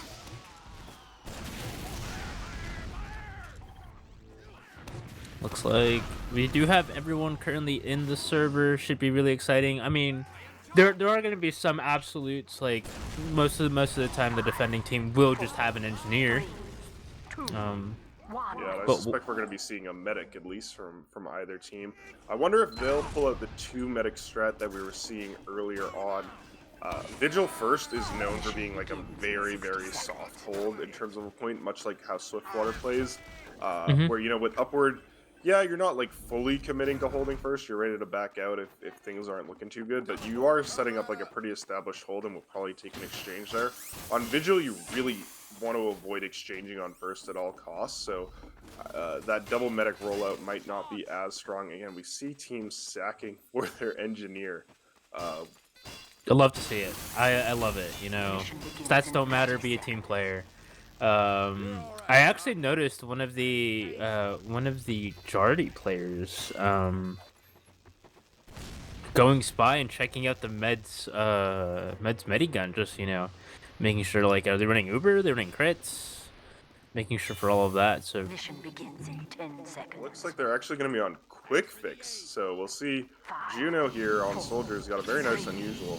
Maybe his jumping skills can go along with that. He's going to jump his med in here at the start. Would love to see some quick fix jumps.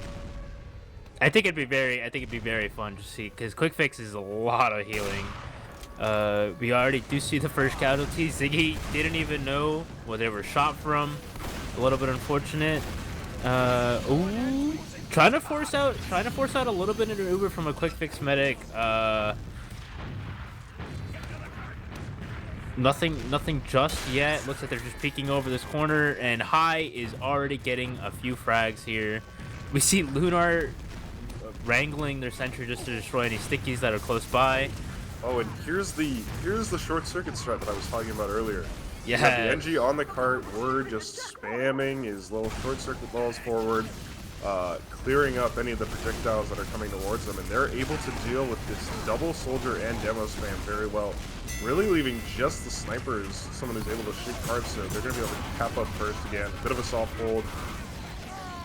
He drops 3 players, and he drops the med with the shotgun. Huh. It's also really interesting. I mean, like, really well played by Juno. Ziggy's running City Sleeper, so not necessarily hard committing to the Girardi, but we do have potential for, like, kind of like an Overwatch scenario where you just kind of like, hey, this demo, I just shot the demo, go ahead and focus him. Yeah, absolutely. We'll see, actually, the teleport from Lunar being behind allows their soldier to get in and just walk on a cart, drop off a couple rockets, get some nice picks, and they're going to be able to stall this point out. I was expecting this point to go over very quickly, being, 4 players down here, but looks like they're going to be able to reestablish their hold. Lunar's going to be able to get a gun up. He's got a dispenser that has full metal right now, so getting that upgraded not going to be a problem whatsoever. And Juno sniffs out that teleporter, takes it out, so no more going behind for the members of Jart. And here we have that dreaded second hold, trying to find anything. Quackjack is going to go down. That's going to be no more heals, and it is looking a little imperious. They are also running quick fix, and we're going to quickly show you why this weapon was banned in 6s. Because quick fix, you build Uber really fast, and you can't. It's basically like a stalemate minigun. Everyone gets healed. No one really takes a whole lot of damage on both sides if both teams decide to use it. So this second hold might get a little bit more frustrating as time goes on. I mean, there goes Dinosaur Beard. no more demo coming into this second play, and they're all a little bit kind of curious. High right now is, again, defensive sniper is proving to be incredible. Yeah, we'll see if what they can figure out here, because there's quite a few weird little funky angles on this map that you're able to take. Demo Man can shoot in between the shed and the wall to get that sentry gun on defense with some pipes. But we have the defensive quick fix coming in to counter the offensive quick fix, and it looks like Jarty is doing a really good job here, holding the second hold. They're going to have to hold it for 4.5 minutes, though, in order to lock up that hard hold, but it is absolutely possible for them to pull that off. Yeah, Med took 5 right now is kind of started a really bad war right here, because you saw both Meds pop the quick fix Uber and nothing really happened. There was like an exchange of a few bullets, but no one was really hurt, or no one could really take advantage of.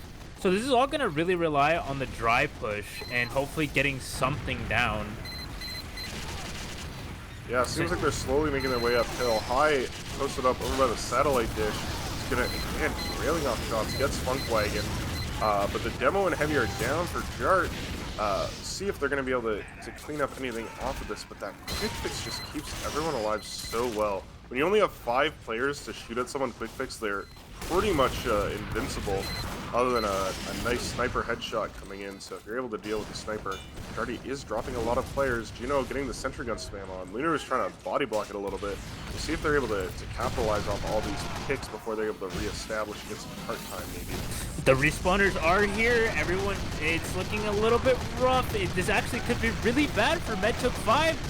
Mega right now on a double kill, absolutely demolishing everyone, and there's the full combo dead, both demo, heavy, and medic from one play from Mega. Really well done, and that's just gonna allow them just to set right back up to where they were, and back to stalemating. 2 minutes left on 2:50 left on the clock. That is absolutely one of the things you see start to change as you move up the divisions, is teams start being a little bit quicker to react to advantages they have and are able to make use of smaller advantages.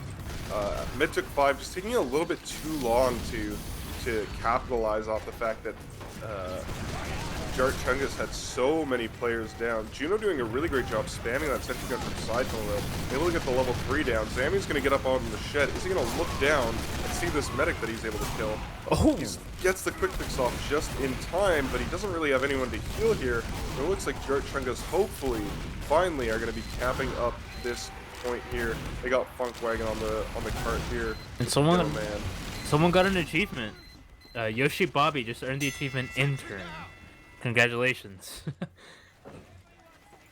But yeah, Med took 5, finally going to be able to break that little bit of stalemate hold. Really well done. Ward kind of like got behind and was able to take a 1v2 against the soldier and the sniper and managed to come out on top fully healthy. So really well done. Here comes a very annoying hold to also break without the appropriate classes, but we already do see High being pressured, not being allowed to be such a strong defensive sniper, and Sleeve Methodical is absolutely demolishing everyone. They are able to walk this just right up tracks. Is Quackjack gonna live here? Spiked Showdown, able to live for just so long, and playing a little bit of Minecraft, swings the pickaxe, gets Quackjack. It's gonna be a med down. Trying to set up on last, and we already do see Dinosaur kind of peeking around. Is gonna get instantly dropped. I'm not necessarily should not surprise there at all. Just coming in there alone against a full respawning team is never safe. Jart Chungus is going to be able to have time to set up on last here. It is a deceptively long push to actually get into a position where you can be pushing last, and they do have full quick fix at their disposal if they are able to spot them and maybe taking an offensive Uber here. Trying to find something. We do see Ward kind of flanking a little bit. Did throw down some Mad Milk, so a few of them are covered. might help a little bit, but no one's really there to take advantage of it. But look like everyone's going right now. Everyone's going to the flank. This is being watched right now. They don't know where they're pushing out, but not finding anyone. And the Uber did actually get popped from Yoshi Bobby, so it's not looking too great. All they have to do is Uber right now. There's so much healing. Despite the damage being done, it's not going to matter. Right now, Sleeve is currently on a 5K, but the Uber is running out, and there goes all of the hopes. Yeah, just not able to sit up on that damage and not looking behind them. I mean, a sniper come in and feature your whole team. You did see a Sydney Sleeper kill on the sniper, the SVS battle going towards the weaker sniper.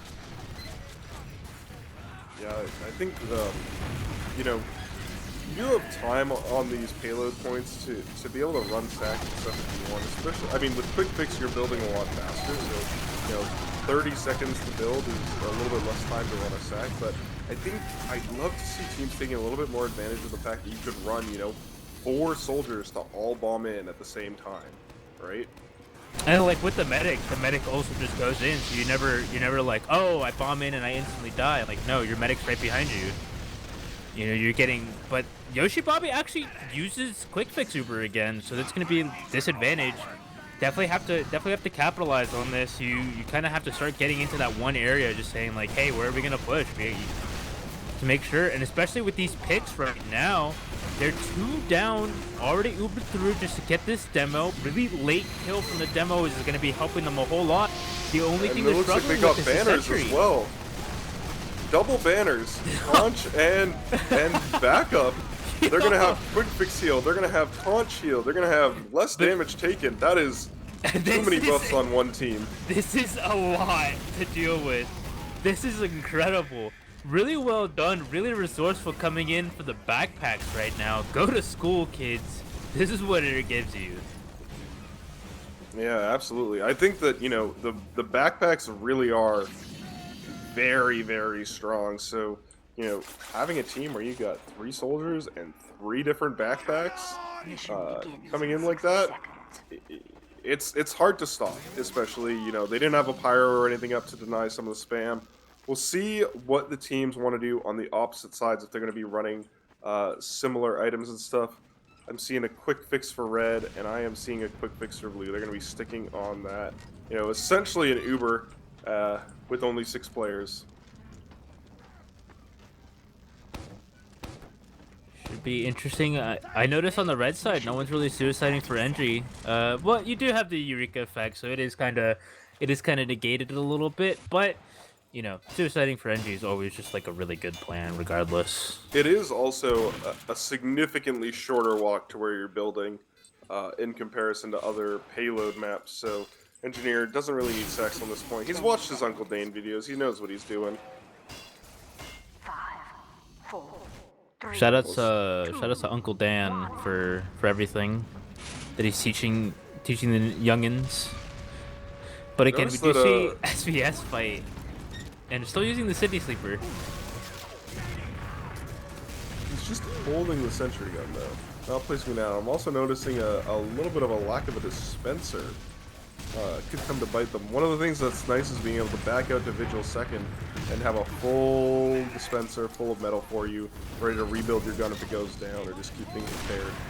So we'll see what Jart Chungus wants to do as they push in here. They're actually on regular Uber. So maybe they were just playing a little bit of a trick, and they're going to use here early. Typically not something you would see on Vigil is using the Uber on first, but they do manage to get it out of Medtic 5 as well, so they're going to be, you know, technically at disad because Medtic 5 can build a little bit faster. And huge rockets coming in from Medtic 5, just kind of decimating Jardy as they try to push up that hill. Yeah, double soldiers on like a really tight chokehold is definitely proving out really well. Especially like again, 3 projectile classes and 1 small chokehold is very, very dangerous. And when you're able to spam out chokeholds like this, you can build banners so fast. Looks like they're taking a page out of Juno's book. Double soldier spamming out that sentry gun, it goes down right away. And so they're not going to have a gun to contest, so they push in here. They're getting 2 quick picks. Demo and Sniper are down. And looks like they pop out that quick fix Uber, so they'll have full Uber on the med here, and demo Ooh, double double heavies. heavy. Yes. Don't drop So- your players before you get that Uber. The heavies are pushing up. They're gonna bounce around like it's their bar mitzvah. And he's gonna eat. He's just gonna eat. And he's gonna get arrow tanked. He's gonna live. Wasting so much Uber, and they actually managed to hold the double heavy strat. Continues to work. It's working out really well. We have both soldiers bombing in the medic, doing a really nice job deleting a heavy, but the second heavy is still right here. Sleeve McDykel is doing a really good job of defending, but it's all up to Ziggy, the Sydney sleeper, just kind of taking a 1v1 here on the cart. Has the bushwalk out, gets one melee, but is gonna get instantly shut down by the pretty boy pocket pistol. And then that's gonna be the second point, taken relatively quickly. Yeah, I mean, looks like they were able to figure it out and sending those soldiers in. Those soldiers have been very in sync so far. I think they've got some good comms going on. They get Jarati, they back out a little bit, but the bombs in together, the spamming the sentry gun in together. This has been very clean from Jart so far, and it looks like they're going through under. Gonna pop out through hell. Ziggy sees them and is able to put down some air blasting from just behind and deny that push coming up from behind. So they're going to default back to track and jump right into a heavy, and exactly what you expect happens. Ziggy going for the flank, doesn't manage to get the med pick, but will force out the quick fix. Both teams using quick fix now, and it is absolute chaos. Looks like Marco, will he get this last rocket off? Oh, He's going for the Quackjack's pickaxe. running away, and Mega does manage to find that kill right there. You know, Again, one of those things we wouldn't typically see in Highlander, used to soldiers being on whips to help move their heavy around and get a little bit of a faster bomb, but being on low health and being able to chase down a medic is pretty good. So we'll see Jart able to cap up third, and they're going to be pushing into last here with a pretty decent advantage here of about 60%. Hopefully they're going to be able to make use of that. We're going to see if Metric 5 is able to get themselves set up here on last, maybe get a gun up, maybe get some traps up. They still are on an NG, and they've also swapped over to double soldiers, where Jart Chungus is on just the stock 6s lineup. that's honestly respectable. I mean, it seems to be working out at the very least. They do have a good 5 minutes to play with, but they get instantly deleted as soon as they actually want to try getting a quick fix Uber down into the hole. They, sure, it gives you a lot of healing, but it's, It's not invincibility. The Ballad of Yoshi Bobby is walking around a corner and getting just dropped by 2 soldiers and a demo shooting at you. And with all those projectile classes, again, we talked about this before. I'd love to see an engineer on Jart Chungus, sitting on the cart with the little short circuit and clearing all those projectiles out. It just reduces the damage from the other team by so much when you're deleting every single projectile they have.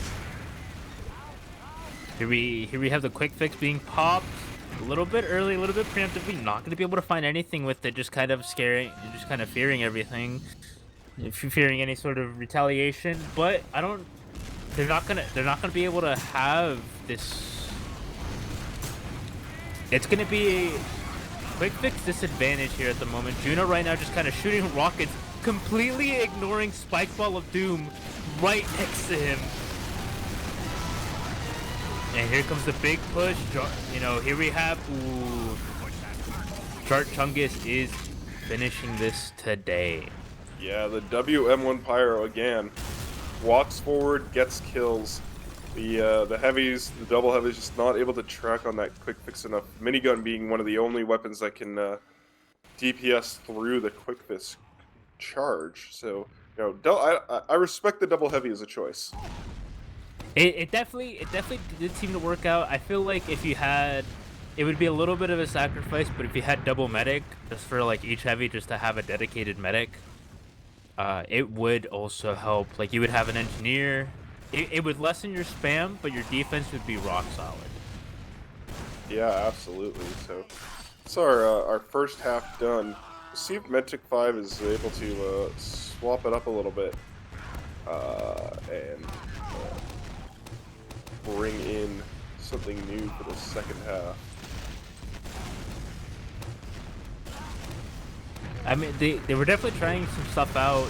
You know, there were moments of brilliance in there, but there were also just at the end of the day, they just kind of crumbled towards the end. It was just a few. It was just a few mistakes that were just happening. You know, like Uber pops when they weren't necessary, just like unnecessary sacking. So if they're able to clean that up, you should, because they looked pretty good. They looked pretty good defending.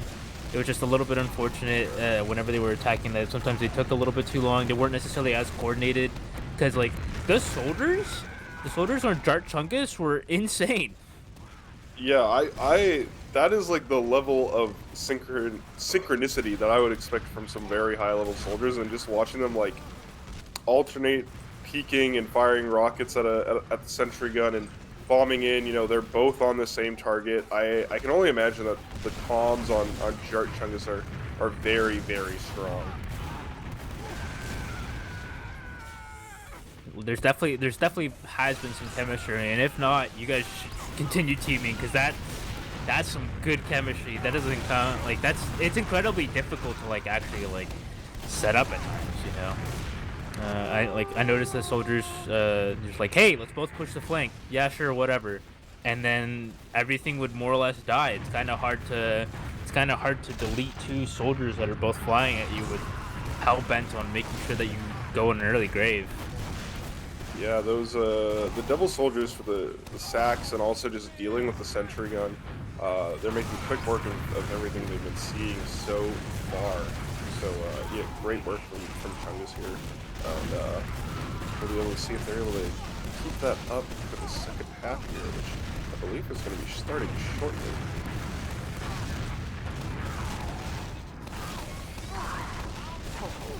And here we go. Both teams are readied up for their second half, and we're going to be starting with Jart Chungus on offense and Medtic 5 on the defense. We'll see if they're able to push it all the way into the final capture point. Ooh, we have sleeve right now on the Machina sniper. Interesting.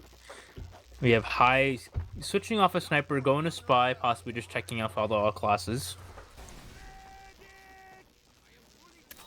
Yeah, that Machina, you know, it is absolutely banned for a reason. The extra damage and the penetrating shots are insane. So, you know, if we're lucky, we might get to see a collat, hear that beautiful sound that plays throughout the whole server on a collateral kill. But for the most part, ooh, we got double demos as well. Do they have double crit traps? I think that's what the plan is.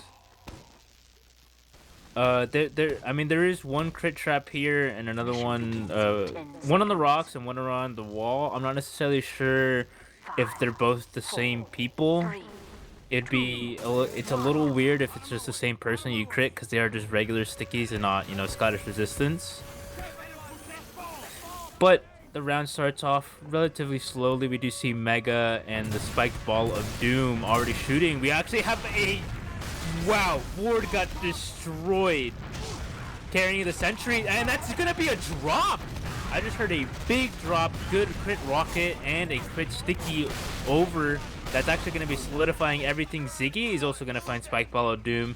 So, despite this being a soft hold, they do manage to crit into them and buy some time, making it a little bit difficult.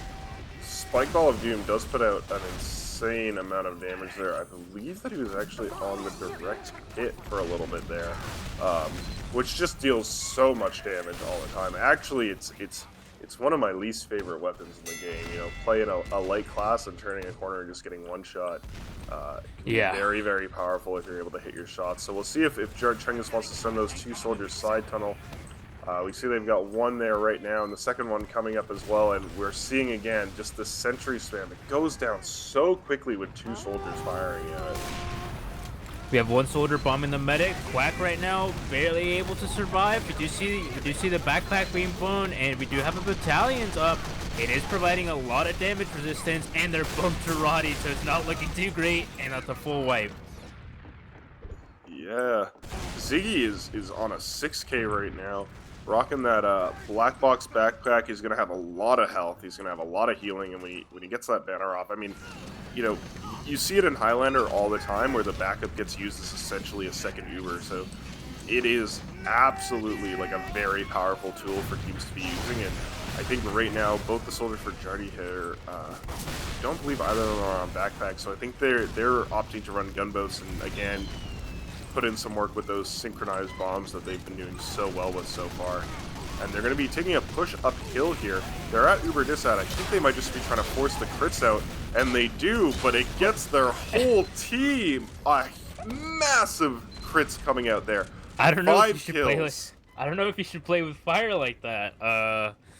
You know, because they were all on the same hill. It's just one sticky that needs to be shot, and your whole team just explodes. It's deleted off the server.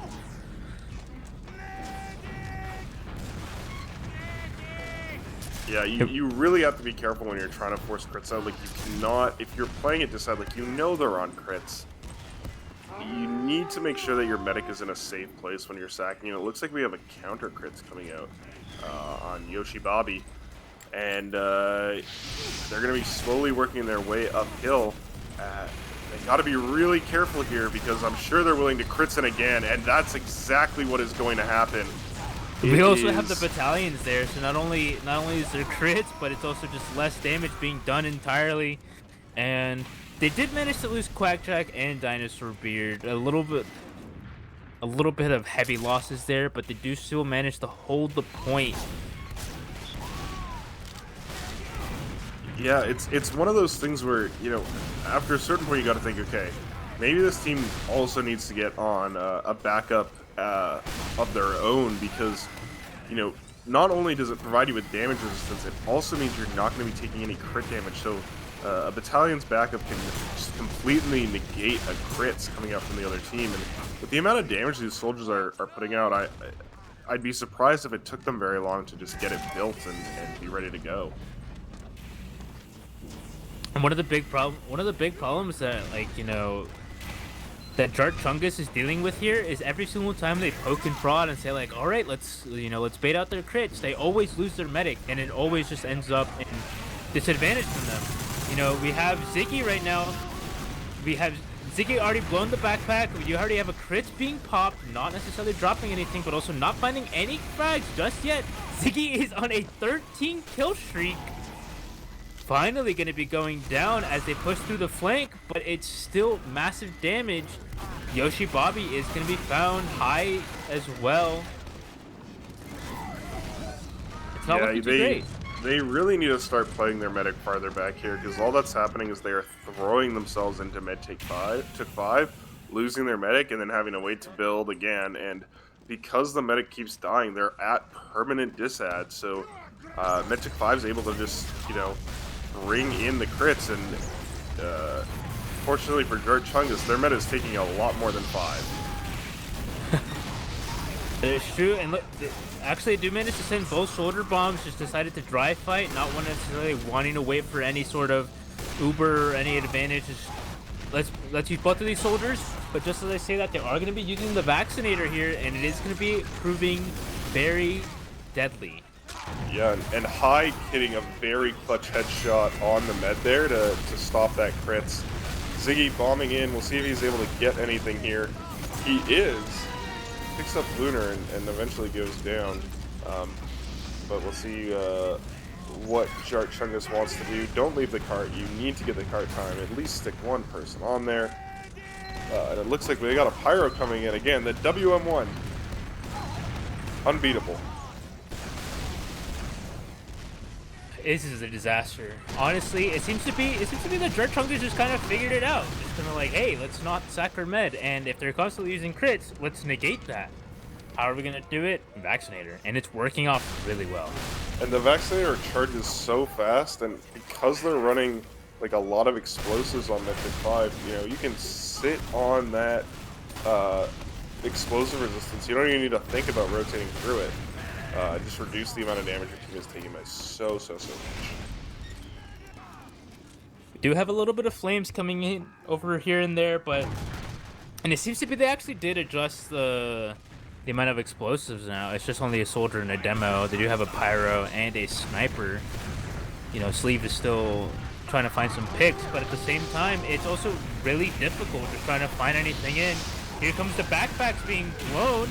Jart, both Mega and Spikeball of Doom are going to be going down, and this is about to be a full team wipe. They're combined 100 HP, and High is going to be the only survivor to tell the tale, assuming that they don't chase.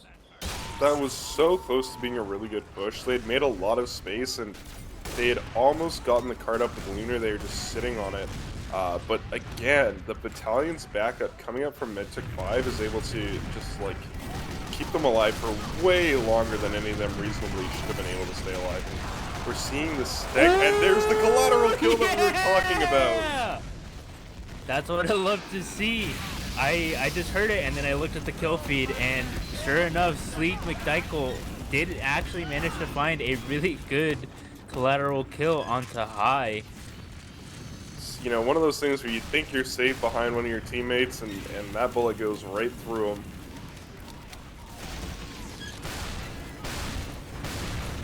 Yeah, really well done. Again, going back to the standard 6's classes. Just as I say that, we actually do see Lunar on Pyro. Mega's trying to bomb in, but gets instantly denied by a heavy Spikeball of Doom as well. But High is flanking at the moment, not going to be able to find anything except a few bullets onto the head. And another backup coming out. They have this for every single push. I really think that, you know, Jardy needs to be playing a little bit safer when they hear that, because neither one of the soldiers on Medtic 5 are holding these for anything, right? They're just using them. He's using it as soon as he gets it. And so when you hear that, you gotta back yourselves way out. And that's the other thing about running double soldiers. Yeah, you could run a couple different banners, but you can also just have double battalions backups going and have them for every single time the other team wants to take a fight. We got Juno just, again, holding that WM1, walking forward with the quick fix. Is able to survive for quite a while, but unfortunately is not going to get any picks out of it. And leaving Yoshi Bobby with quite a large ad, 60% here. We'll see if Ziggy is able to build up that backpack in time for this next fight.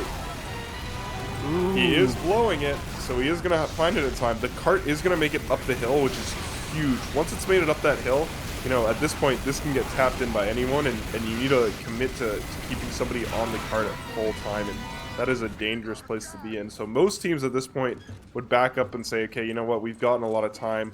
We're just going to back up and go for that last hold. But it seems like Medtic 5 is not taking the coward's way out. They're saying, nah, we can hold this. You've got nothing on us. We are going to pop our backpacks and survive, and Lunar is going to be going for a spy play here. Gets the sniper. We'll see if he can get anything else.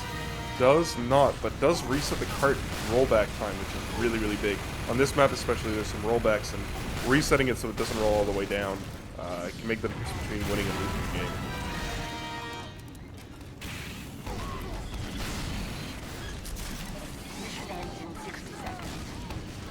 Only 60 seconds left on this clock right now, and oh, this is not necessarily the best thing. Dinosaur already gets 2 frags.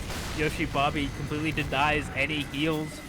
Only 40 seconds left, and I'm pretty sure Ziggy already has a backpack. They do have the Uber coming in on deck.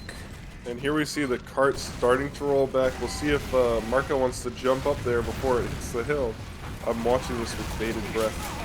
See when it turns, and looks like that is going to start rolling back down with 26 seconds left. I mean, if they cap, they're going to get more time, but looks like we're going to be seeing a third hard hold here, unless something incredible comes out of Jardy, and it might with these Hadokens. WM1 Pyro comes in, but the banner is doing so much work here to keep their team alive. And with just one alive and now none, no one's going to be able to make it back in time to touch that cart. And so looks like Jarty is also going to have to commit to a hard hold on third, as well as a pretty hard hold on second, because if MT5 is able to cap that point faster than Jarty was able to, they'll win. They won't even have to try and push third. It's honestly really interesting, because we actually did see I did see Mega actually pull out a counter pop, like a counter backpack, but pulled it out a bit too early. Ziggy heard it, and I was like, I'm just gonna wait on mine.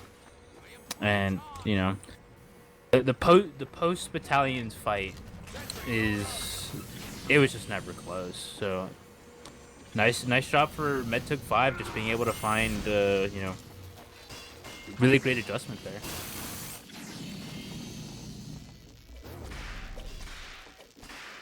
Mission I'm As seeing the 30 double seconds. NG from Jardy. I wonder if that's just to help with some of the upgrades, or if they're actually going to run 2 guns. Looks like it was just for the upgrades at the beginning of the round. I also see Sleeve is on the offensive NG. I'm gonna get a couple teleporters up, or if they're gonna go for the Mission um, begins in 10 short seconds. circuit sitting on the cart for this long straight. That way, on the first point, just to negate, you know, a couple of the classes from Jardy. It would be a little risky, but I would actually really like to see the old Widowmaker crit scenario. You know, never need a reload, never run out of ammo as long as you're hitting your shots. Absolutely, could be seeing that come out, but let's see what he's on for his primary here. Looks like it is just a regular, or a panic attack, actually, not even a regular shotgun. Interesting. Juno's gonna be going down here first. Nothing just yet. They only do have plenty of time, and looks like they are gonna be taking advice. They are gonna be soft holding this. They're basically just gonna give it up. Ward is gonna go down high. Actually goes down, which is not looking too great, especially, you know, we start heading into the second area. We just need Ziggy. You know, Ziggy's still on the backpacks. We do see that quick fix Uber being popped, and the counter for quick fix Uber, which is going to be finding a lot of frags. Ziggy is going to be able to leave, but not going to find anything just yet. I'm pretty sure the backpack is not fully charged yet. Yeah, those Hadokens coming out from the engineer are, like, you can see how much work they're doing. Even though he goes down, the amount of projectiles that he's able to clear out is crazy, and just has unlimited metal. Here comes in the banner, and they're looking to be very aggressive on this second point here. So, provided they're actually able to force Jardy all the way out, I don't know if Jardy knows that they need to hard hold this. Yeah, they really can't afford any mistakes right now. I mean, they only have to beat 3 minutes, and this is already a really good time for them. This is going to be the end of this round, actually, here, yeah. Wow. You know, I think that's one of the things with, especially in the newcomer divisions, for players who haven't necessarily played stopwatch on a competitive config, or for those who have, like, are really just focused on sixes. They may not know the peculiarities to how the scoring works, and when they actually do need to force a hard hold there, because they had backed out, and I think they were maybe thinking, okay, we just need a hard hold 3, but they did need to hard hold second there, and being unable to do so, that took 5 evens the score, and we're going to be going into a third half here on Vigil, our first non-sweep of our tiebreaker. cast today. Yeah, first tiebreaker. It's honestly really exciting, just seeing, like, the adjustments that, like, Medtook 5 like brought along. Like, Ziggy has been phenomenal this entire round. You know, just bringing in the backpacks. I would honestly like to see if they decide to run another soldier, maybe the conch, or honestly not bringing in the battalions. Not the battalions. The what's that one? It's the third backpack. The buff banner? Yeah, the buff banner. I'd love to see the buff banner, just like constant mini crits, and, you know, not taking a lot of damage. Like, give Yeah, everyone absolutely. on the team basically a crit buff and also Uber at the same time, and just be dangerous. Yeah, I think you know, we'll see what Jart Chungus decides to do, because obviously Medtook 5 really turning it around there, and I think that they need to really start exerting some pressure onto Ziggy, with how quickly Ziggy's been building up these battalion backups and the charges. They need to do something to stop that. So either, you know, maybe you can run a pyro to cut down on the amount of spam you're taking, or just focus some more pressure on him so he's dying and doesn't have time to charge it. I think they also need to make sure that they're not feeding their med whenever they're walking into a crits.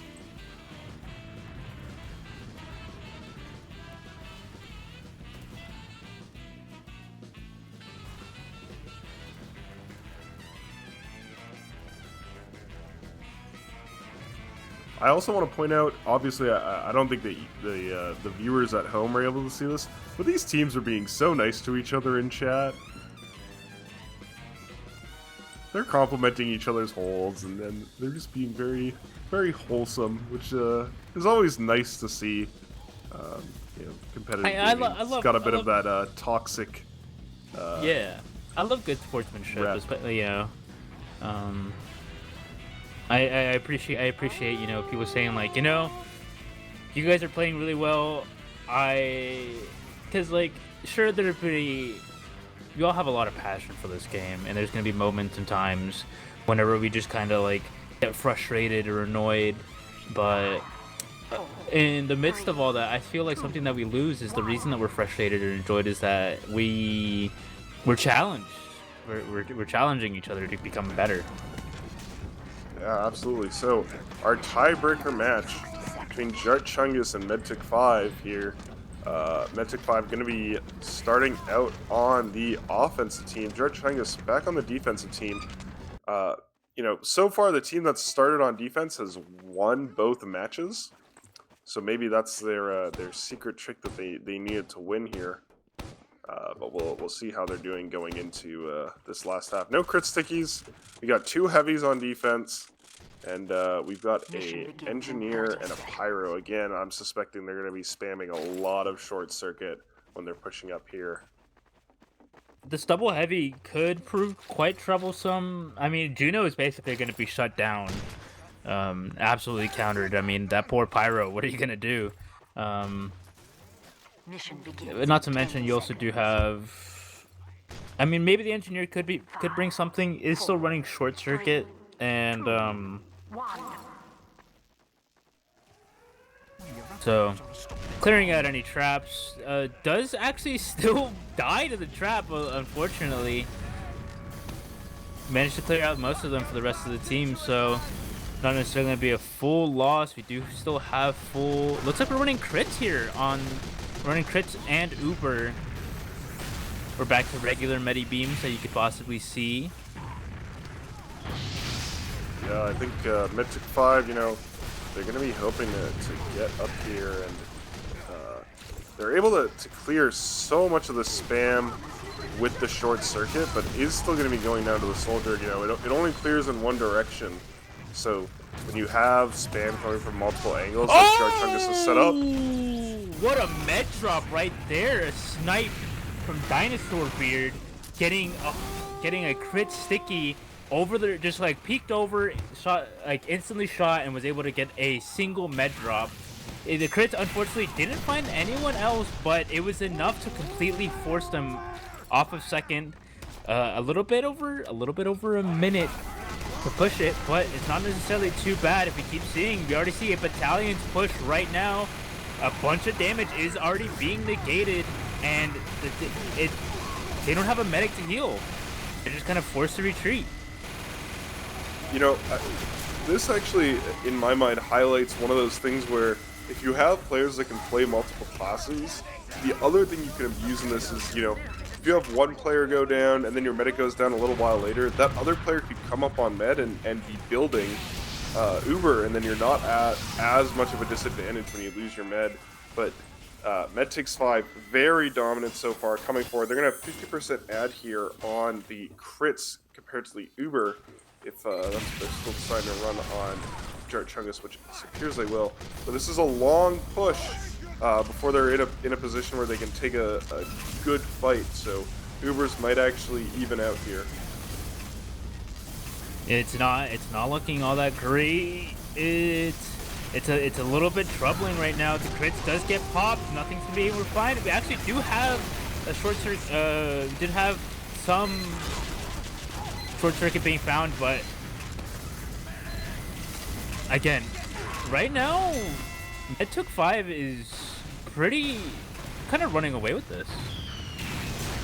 Yeah, they have been walking through these points. This is some speed you'd expect to see from some invite Highlander teams. 3 points in 2:30. Oh, it is very quick, and this NG is doing work. And again, they're going to have this Uber out here about 30% right now, pushing into last.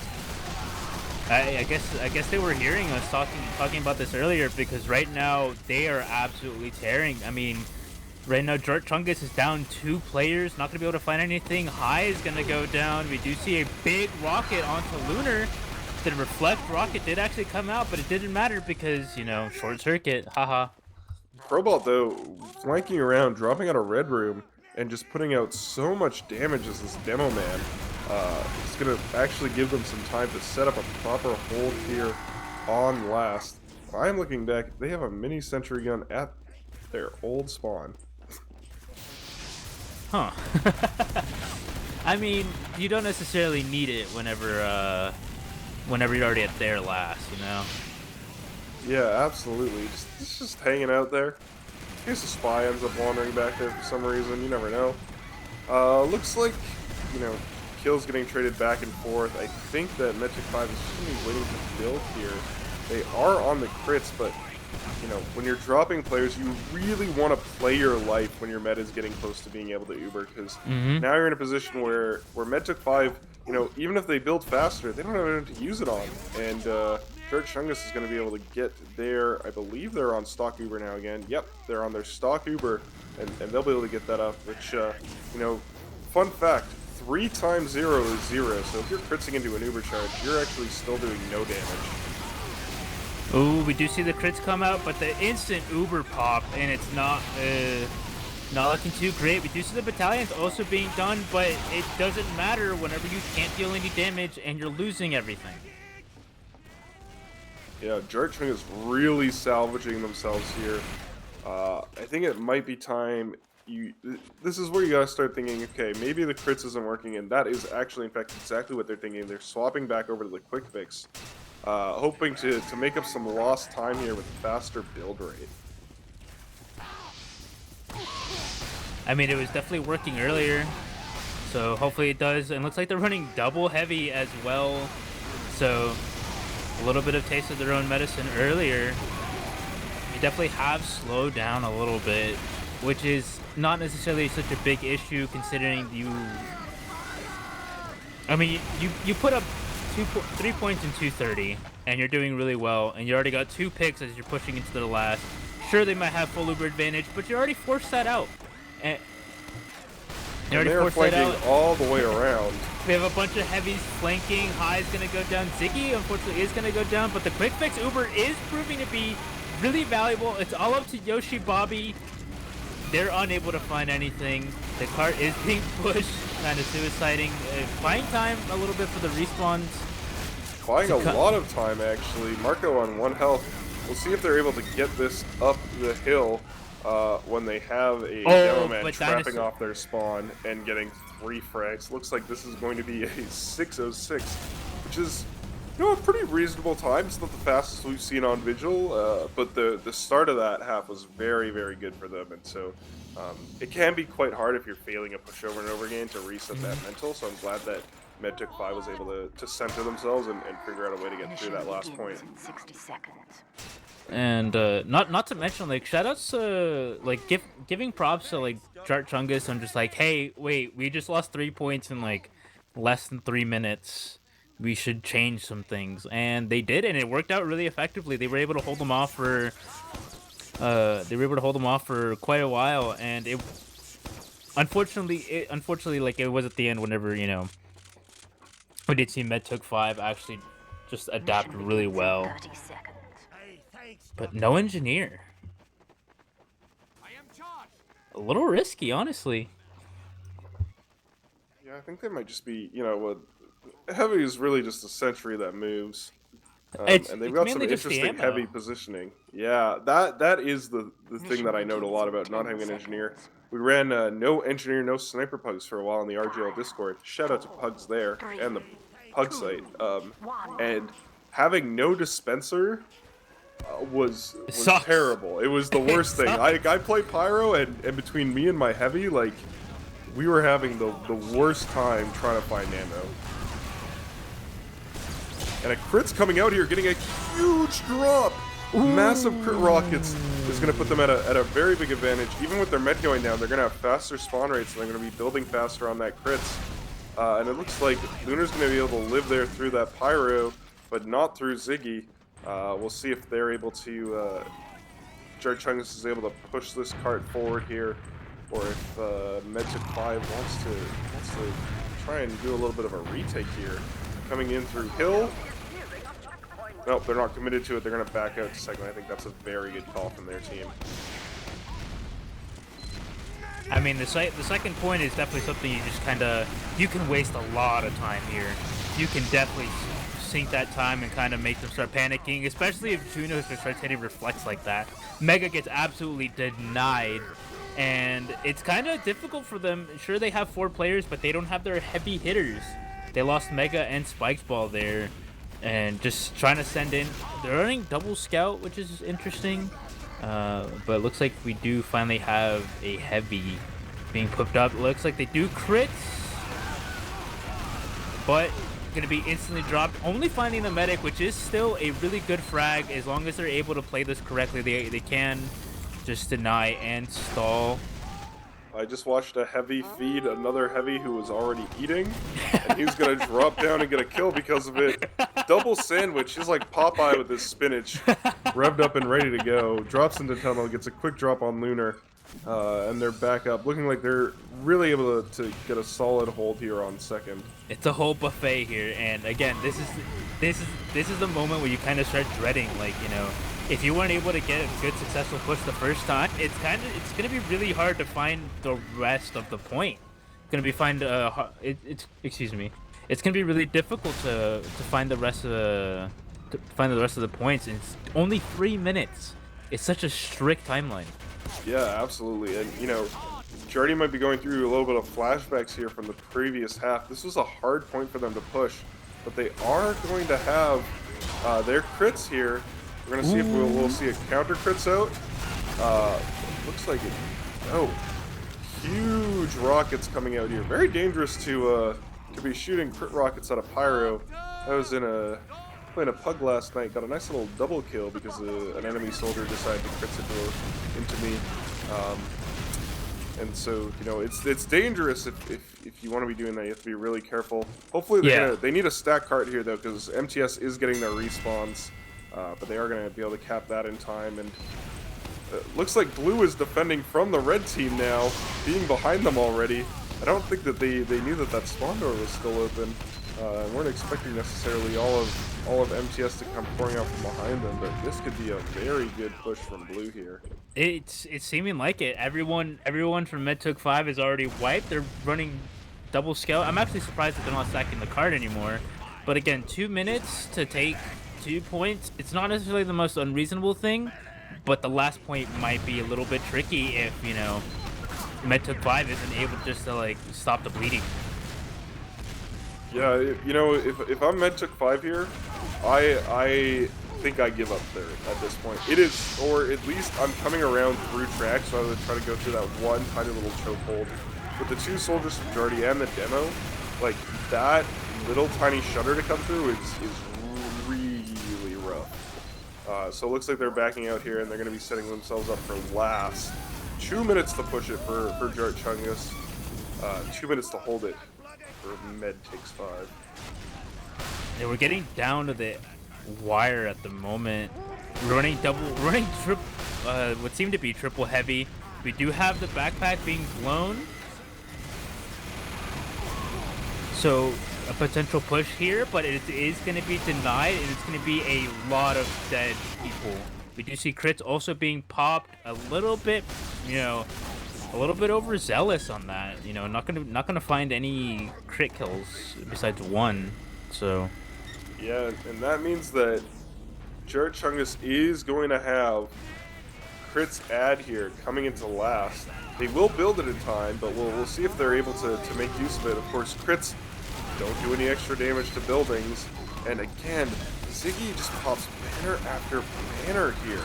It does so much work, and Yoshi Bobby, a little bit caught out here, manages to climb up the pipes there and escape out, leaving through Red Room, and just to walk back into Ziggy, who goes absolutely massive. So Ziggy really salvaging this last hold for the team. 40 seconds left. This still could go either way. it's basically going to be one last coordinated push that needs to happen. You basically are allowed to get one, and whenever Ziggy gets crits and is just pushing towards you, it's looking more and more dire. You just kind of I hope Jart Chungus isn't necessarily feeling too displeased, because it is still a possibility. There is still a chance that they actually can bring it around, but they are just feeding everyone into this sentry and a heavy. 10 seconds left, and I think this might be GG's. Huge comeback from MedTook5 here, and I think one of the other things that we haven't mentioned yet, the synergy between crits and a backpack. You know, Ziggy only has to hit one rocket and he's basically got a full charge. So maybe we'll be seeing some more crits backpack strats from the teams in our coming matches. Great play from both teams though. For newcomer teams, that was really, really well done. Both of them should feel very proud of themselves for that match. Honestly, that was a very exciting match. If you told me that this was like a higher level match, I would believe you, because this was, I love the back and forth, the adaptations that came in, the way how both these teams were like, they were so synergized with each other. Like, Jart Chungus might have lost, but their soldier synergy, immaculate. The MedTook5, like, both backpack and crit synergy, perfect. It worked out in every possible way. They were playing to their strengths, and just like it was all about the weaknesses at that point. And there would be some times where there would be some players where they just kind of like, you just saw them like run into like a single choke point, just feeding into one player, which is a little bit questionable. But that didn't that just comes from with inexperience. And I hope to see these players like continue playing on, and because this was a lot of fun to watch. This is a lot of fun to cast. So, big props to both teams. Unfortunately, there can only ever be one winner. That there can be. And hopefully, these teams are enjoying themselves enough that they want to go on and play a little bit more comp after this. If you want to play some comp, hey, head over to RGL.gg, play a little bit of Highlander, play a little bit of Sixes, play some Pugs, and we hope to see you there. Some insane stuff. I'm just currently looking, and again, like these stat logs look really well. I mean, you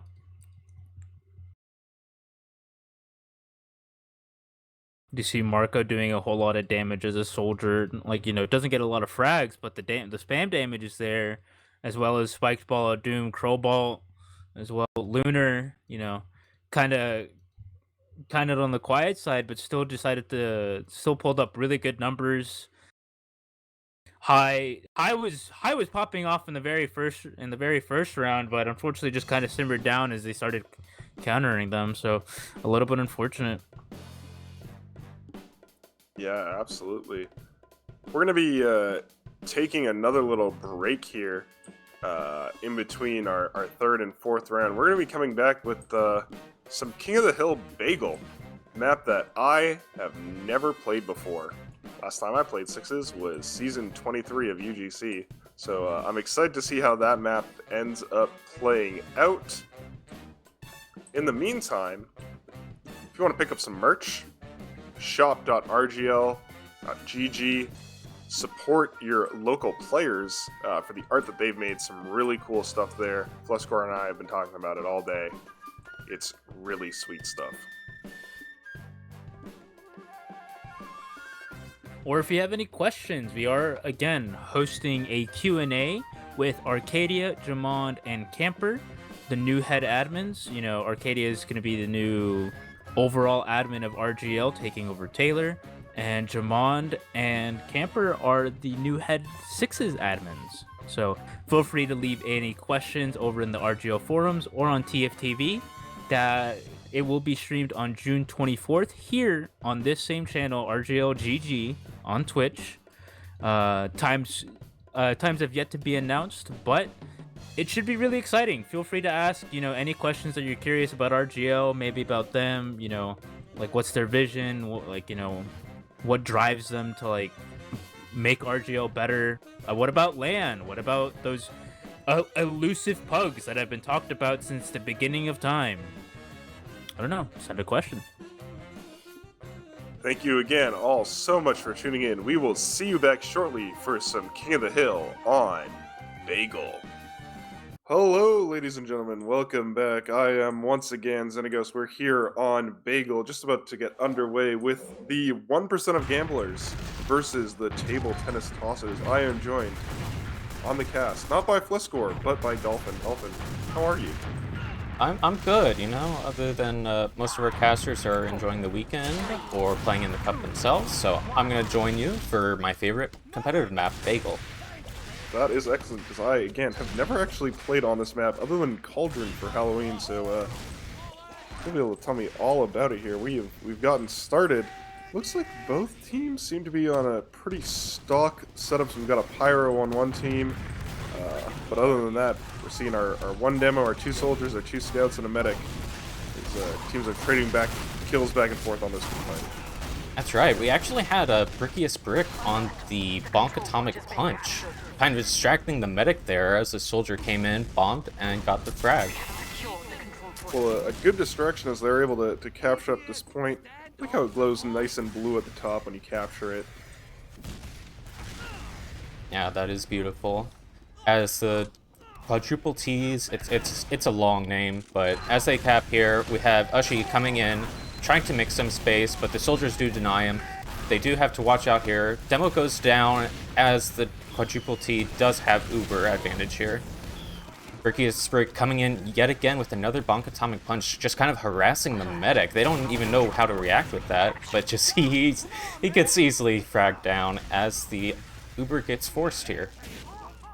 Yeah, the 1%ers definitely need to force that Uber out. They were at quite a significant disad, and despite still not being able to capture the point, they're looking at about 70% or so advantage here, and we'll hopefully be looking to take this Uber in soon. Seeing, I believe, both teams on the stock metagun. Yes, that is correct. Compared to our last match where we're seeing Quick Fix, I wonder if we'll see some swaps over, but we are seeing some Beggar's Bazooka. Maybe some nice bombs in through there. Again, that Bonk Atomic Punch scout from Brickiest Brick doing a lot of work distracting the other team, and it is chaos in the yard. Of course, he actually distracted the medic, and the medic dropped the demo to afterburn. They are aggressing very heavily here. Pyro trying to distract them, trying to air blast them, but they are going to continue to pop in with his Uber.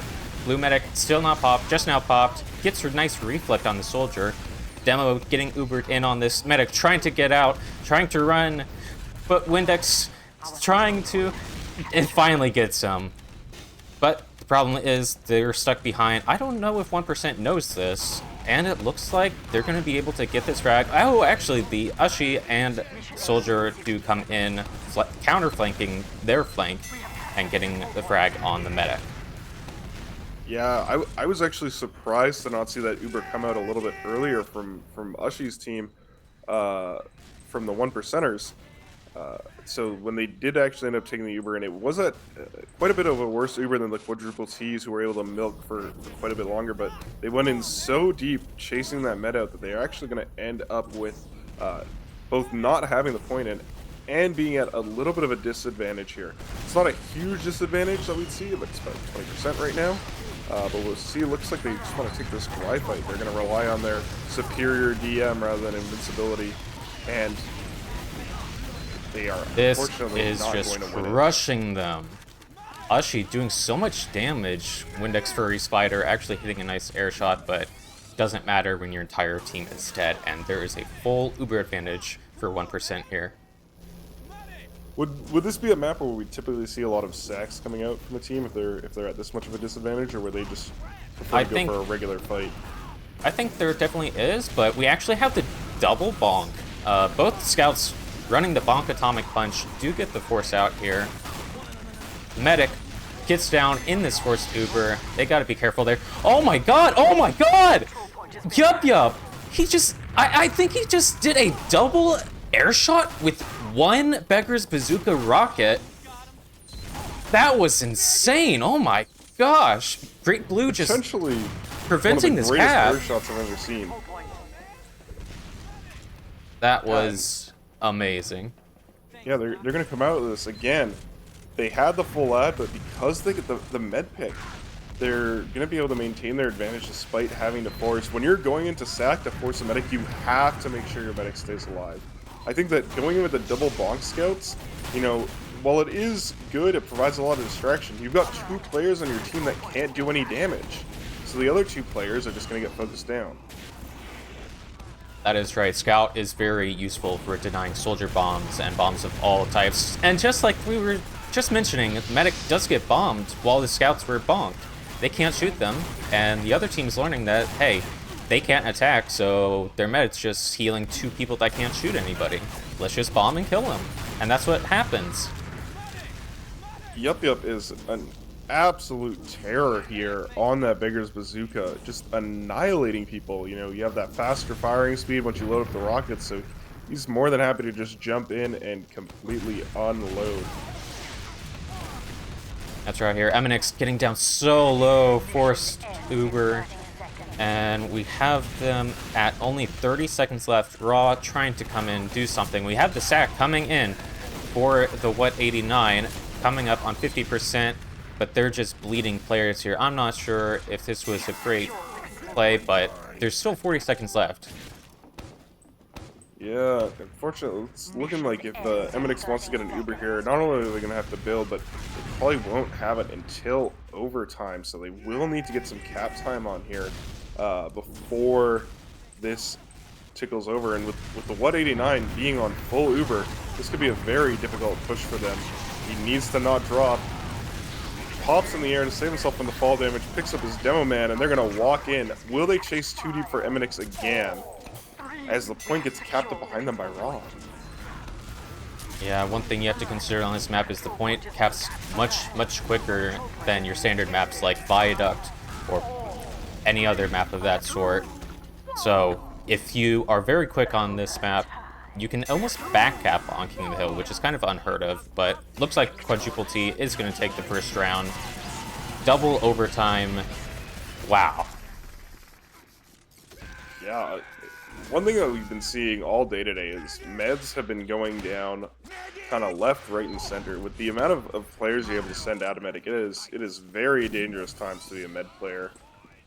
So teams need to be very careful to keep their med alive. And we're coming into our second mid here. And again, a huge bomb in from Yup. He is more than happy to send himself flying in. Here's the follow-up from the other soldier, again getting denied. They've got Pyro now to help deal with some of that spam. Keep those soldiers a little bit further away, keep their med alive here, and it looks like they're going to be able to pick this point up again. Like you said, it does cap very quickly. That's right, we are going to have Burb Seed, need some seed, trying to build this Uber up with the Boston Basher. Not going to have that fancy-dancy 3 rune blade. Oh my gosh, Ushi comes in for the bomb, the What going down very low. That is going to make space for their team as they do come back and cap this point. The What 89 getting caught out, gets the Uber, but does die with full Uber charge there. It is technically a drop, but they didn't have time to switch to the Uber and save themselves. Yeah, Eminix is going to be sitting here on point now with absolutely full ad. We're going to have to see if Quadruple Ts are going to want to send in another sack wave, try and force that Uber up before the push. We'll see if they're going to go for their patented double bonk strategy. They want to swap it up a little bit. Yeah, are they still on it? I haven't seen it so far, so they might have learned that, hey, that's not a good idea coming through. Orange Glazer does get down. They have a scout behind them, so they have to watch out. Giant bomb from Avic coming in for the 1 rocket, another rocket, and then Raw comes in to clean it up. Raw coming in on a 6K here. Very good. Noticing that 1%ers are... They're sticking with their kind of classic 6v6 class setup. They got their 2 scouts, their 2 soldiers, their demo, and their med.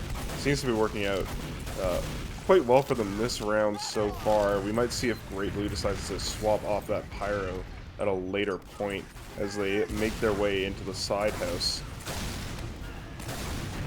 Yeah, I would actually expect there to be a lot of 6s classes on King of the Hill, because the main reason for the players choosing these classes and not like Engineer or whoever is...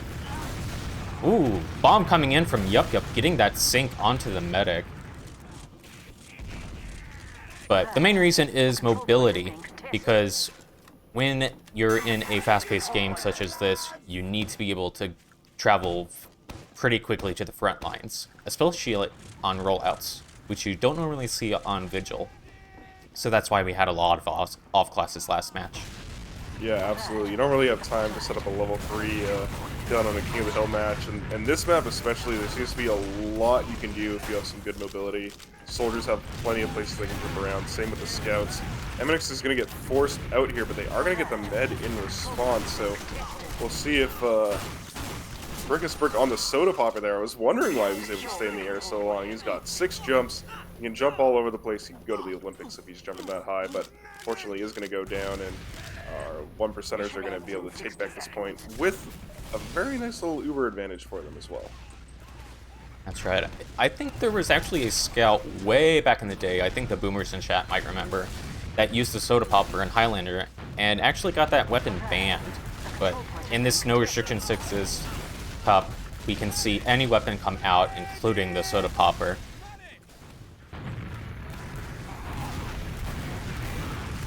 Uber coming back up for MNX. See if they are going to pop here. Med's a bit caught out for the what. Trying to get that pistol on them. Scouts coming in. They don't have no bonk. They can get the medic here. Easy peasy. And we have Brickiest Brick. I think they have full bonk. Oh, full bonk doesn't matter when you get air shot.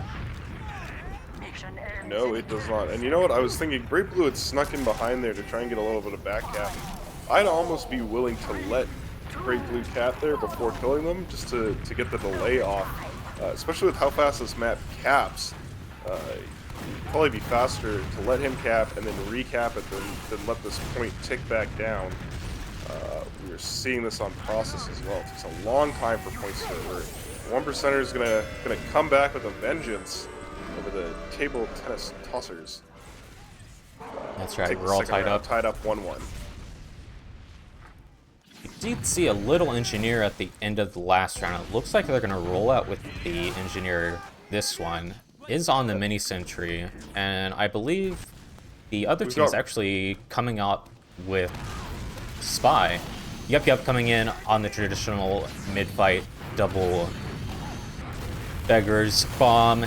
Doesn't get one rocket, but MNX going down so low. Raw coming in, trying to get a shot on the what 89, going down to 4 HP, but not going to succeed.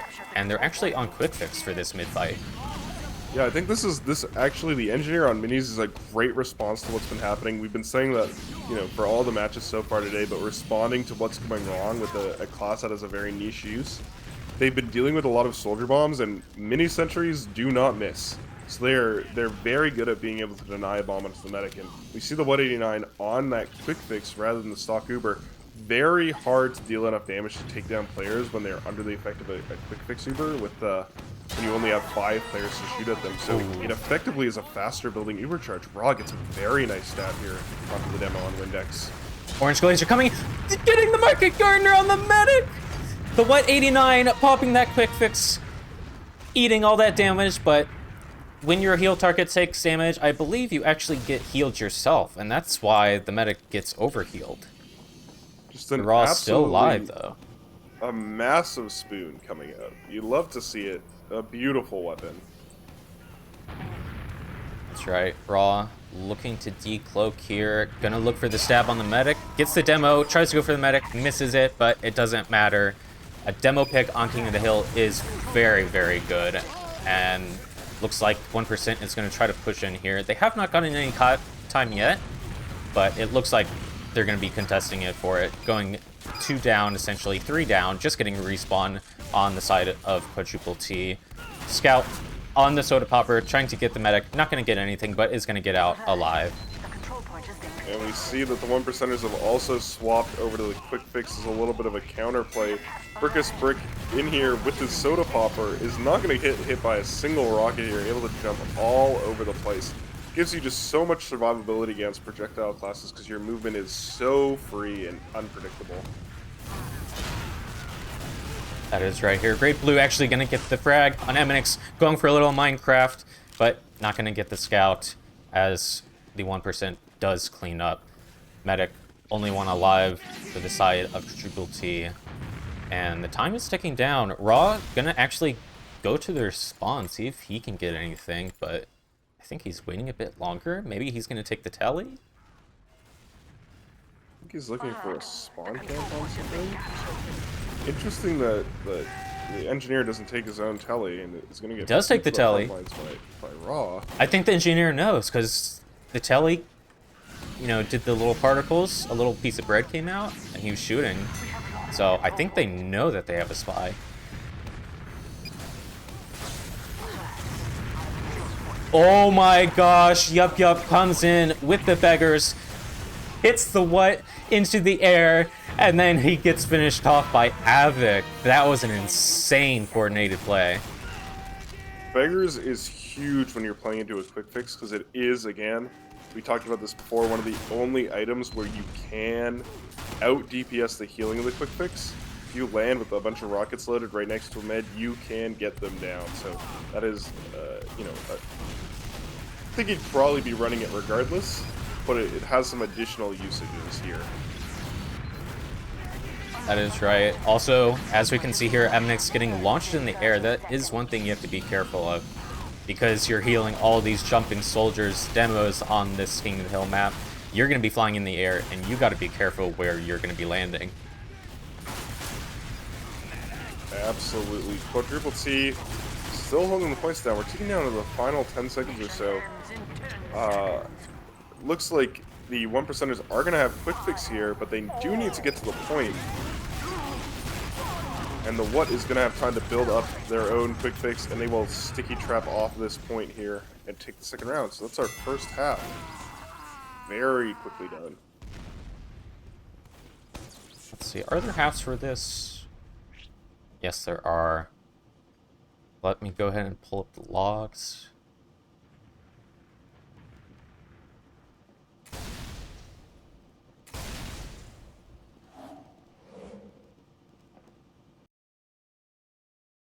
I'm thinking that going into the second half, 1% needs to find a way to deal with these mini sentries that keep going up. I think that it was a good attempt swapping Raw over onto the Spy, but was focusing a little bit too much on the Telly. When you have classes that have so much mobility, the Telly loses a lot of its value. Like, yeah, it's still instant and it's very quick, but really you're looking to have that telly for your classes that are a lot slower when you have like a heavy and a sniper, or you're trying to cover really long distances like we've seen on the payload points. So it's not as a priority pick as it would be in a Highlander match that you would normally see. So I'm thinking that maybe the Spy, not necessarily the best pick to deal with these minis and open up the area, especially for Yup Yup, who was so dominant in that first round.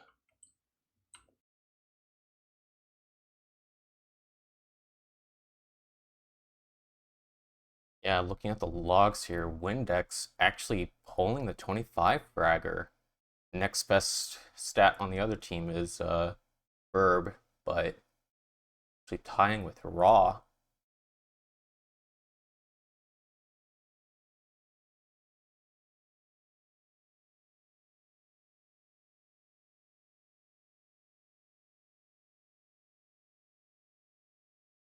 Yeah, I'm just pulling up the logs myself here. Take a little peek.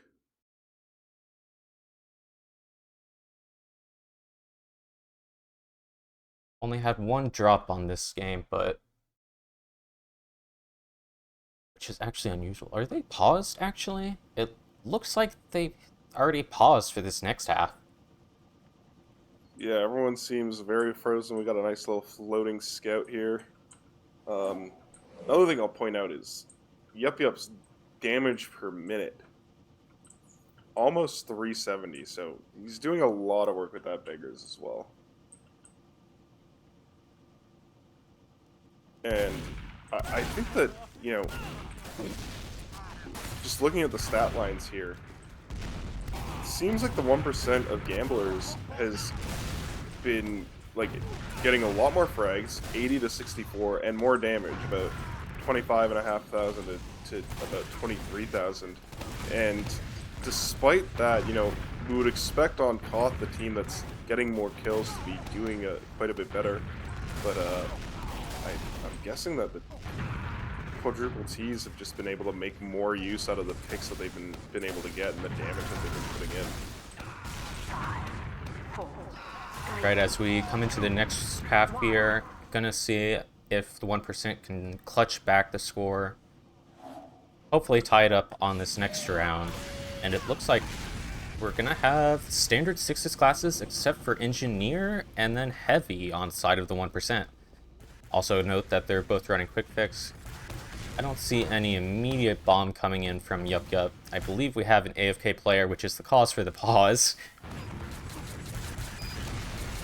And the what just gets absolutely demolished by 3 rockets of the dumpster device.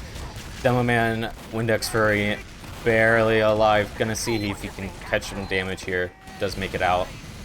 And it looks like the Heavy is just gonna establish himself on the point. Say, you cannot push point. I have a Quick Fix medic. Unpause, going in just right there. So even being down a player, they managed to take that point. You know, I was surprised to see the Heavy just walking to mid on a Koth point. You know, coming from Highlander, we're used to seeing Heavies getting whipped there, and they do have a lot of options that wouldn't typically be available in 6s to get their Heavy to mid faster. Not yet taking advantage of those yet. Perhaps if they run the Heavy again in the future round, we'll see that. Ooh, MNX getting down on 97%, almost having that Quick Fix, but is gonna die there. Demo Man trying to push point here. All you need really is one sticky on the mini to get it down. Heavy coming in for the flank. Gonna pick up Brickiest Brick. And it looks like they're just gonna recap the point now. We have a JAG Engineer on quadruple T. Not seeing that often because there's not that much ammo on this map, and as soon as that sentry's dead, the Engineer's kind of useless, kind of like a slightly overweight scout. Not as good as the Heavy where he has 300 HP, but I mean, we'll see if this works for them. Yeah, they've got that level 2 gun built up. It will be very good at denying the bombs. They are on just a stock Uber against a Vaccinator Uber coming in here, actually. So all that bullet resist is going to do a lot of good for this Heavy, who is going to be able to tank through pretty much all of it.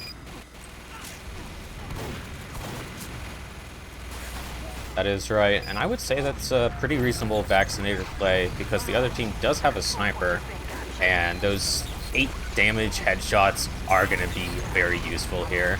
As the soldier does come in for a bomb, getting that blast resistance for that bomb, going to survive. But the sniper is still watching, so they have to watch out for them. Alert.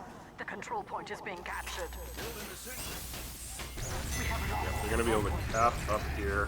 The Great Blue here on Sniper, you know, it seems like there's some Oh my open sight god! line. Did you just see that?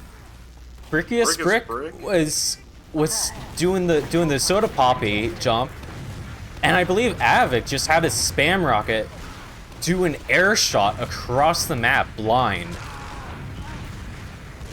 If he's not the next invite player, I don't know who is. And he's also gonna get down the medic as well. Yeah, chases down that med, and he takes a couple rockets, but gets there in the end, and they're going to be holding on to this point as time is just about to tick over in their favor. Raw, putting out some raw damage, taking down Brick before going down to Windex on the demo. Yeah, not doing too bad there. I believe the mini got a 2k, so I was not expecting the mini to stay up for that long, but do have the soldier coming in here for the Market Garden. Heavy is going to go down. Like I mentioned earlier, being able to be mobile does count a lot for staying alive here, and the Heavy does suffer that. Looks like it's just an all-out brawl here. Just the medic and demo. They're going to try to escape here, get out alive, keep that Vaccinator, hopefully be able to charge back in with the offense. Yeah, one way to get through 300 health certainly is a crit Market Gardener into a follow-up rocket. We are back onto stock Uber here again. So stock Uber going into a Vaccinator. They've pulled out a Pyro as well to add in that third damage type, make it a little bit harder to effectively resist damages with the Vaccinator, and with that lower overheal, it's not necessarily as strong. But it seems like the 1% of Gamblers is going to be able to clean up this point here with their heavy. Brickensburg kind of just running around and stalling for his team. Yeah, definitely playing Ring Around the Rosie there. One thing about this map that's pretty unique is that you can stand on the cap and block it, and those two people wouldn't be able to see each other because of the, as some people call it, the nipple. And if you're a hit scan class like a Scout or Heavy, you're not going to be able to just spam around the corner and stop them from preventing your cap. And I believe that that's also too high for a Scout to double jump onto the top of. You'd have to go off to the side a little bit before coming back up. Seems like the quadruple Ts are going to be able to deal with these little mini sentries quite well. And actually are not going to cap the point here with it almost fully capped.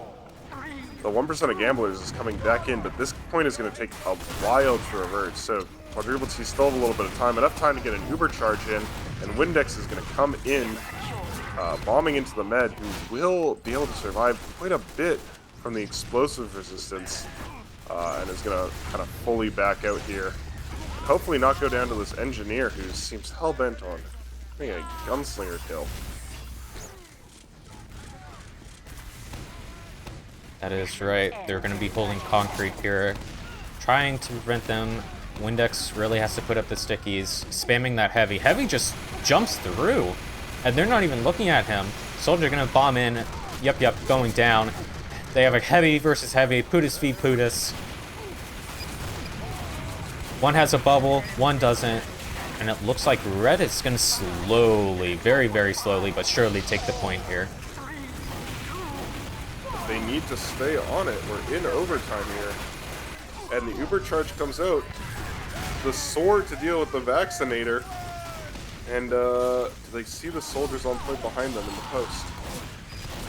Windex is able to heal up so much. If he gets that last hit onto Raw, he heals up fully again from the half Zatoichi. Oh my goodness. So long for this to revert. It's in G. Oh my gosh. That was so close. Double overtime yet again. This seems to very favor the attacking team in these double overtime situations. It takes so long for the point to revert and so little time for it to be capped. You know, you're able to buy yourself so much extra time just by standing on there for a little bit. Yeah, we're seeing a Pyro coming out from the 1%ers. Still on that NG for the quadruple Ts, along with Great Blue Black on Sniper. Gonna see what kind of sightlines he can find here to take some shots. That's right, he's actually on the Dragon's Fury, which I kind of find odd because it's not really a standard weapon, but it is no restriction 6s. I'm not gonna, tell him what to use, But blue team is going to come in here, capture the point. We have the mini going up, try to deny any bombers here, try to deny this Scout. And it is going to be full Vaccinator versus full Uber. They just have to watch out for that Sniper. That Dragon's Fury, especially paired with the Detonator, if you're just going for damage, can actually be quite strong. Huge bomb coming up from Orange Blazer, able to get the force off there. And they will just be sitting pretty with a fully set up Vaccinator. Doesn't care about the demo, doesn't care about the soldier, none of this damage matters. They're taking 75% less. That's right, Bergiusberg. Yep, Bergiusberg gets the medic, and I believe still building that soda popper hype. Gonna meet the soldier in the house, gets out with 69 HP. And it looks like they're going to be running a spy to try to break this hold. Yeah, they had Raw on Spy in one of their earlier rounds. We'll see what he's able to do. Up again with these massively high bombs. And, he hits every rocket on the medic, and it just doesn't matter with the Vaccinator. This also does highlight why some of these weapons are banned in the formats, in their respective formats. They're just so good at what they do.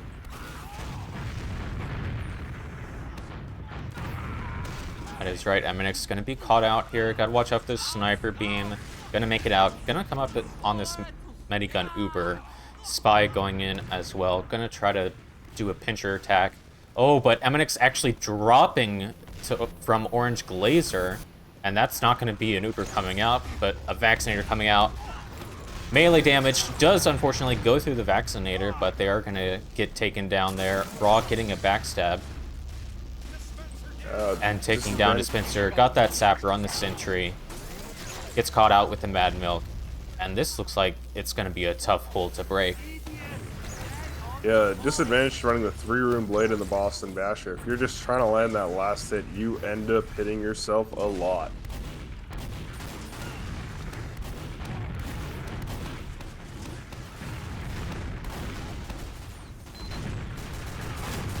One percenters looks like they're trying to work their way into this left house. Gotta set up a little bit of a crossfire, but Great Blue is set up in the back. Raw gets a decloak and a nice stab onto Great Blue to take him out. Brick takes out Ushi, and looks like the 1%ers are going to scroll onto point, but it is not going to be quite quick enough, especially now that they are dealing with a counter Vaccinator from the side of the quadruple T's. Yeah, that was a face stab if I saw it. Looks like Eminix is going to barely get that Uber popping right before Brickiest Brick was able to get damage on him. Going to be disconnected from the soldier, disconnected from the demo, dropping both of them, but the what goes down to Yup's Market Garden. Yep, you can't Vaccinator resist that. That is for certain. A Market Garden trick stab from Yup. Very nicely done. Eminix actually going down there from the Windex Story Spider, goes in for the bomb, gets that taunt out, gets a couple frags, and he is feeling good. That's going to bring us to 3-2 for the quadruple T's, meaning that they just need to take, I believe, one more round here. Is that how Koth works in sixes? Yes, it doesn't go to 5. Usually it goes to 4. Ushi gonna maybe go AFK. Maybe he doesn't realize that there's another round. Wake up. Wake up. Oh no, he's actually switching to heavy. Not feeling like that Demo Man is going to be working out, but I felt like he was doing pretty good on it. Demo Man is very essential on getting the hill, so maybe we'll see if another person switches to it later. Yup coming in with that synchronization. Gonna deny. Looks like Ushi is actually on Natasha here. Gonna slow down anybody trying to bomb. A very salt-inducing weapon, that Natasha, especially in sixes. You know, sixes players like to go fast, and that weapon, the whole point is that it does not give you any kind of movement speed. It feels really bad to get slowed down that much. The 1%ers are going to be trying to back out here with their Uber charge. Looks like they're still on that stock Uber. So going to be trying to make use of that potentially to push in here against the Vaccinator. That's right. Ushi actually swapping off of the Natasha onto the Tomislav. Gonna take that faster spin-up time to get the scout. Brickiest Brick going down, and it looks like the sniper's gonna try to prevent them from coming in anymore. It does take down Havoc, and there is a Cow Mangler. Raw actually failing to reflect that, but they do have full Vaccinator.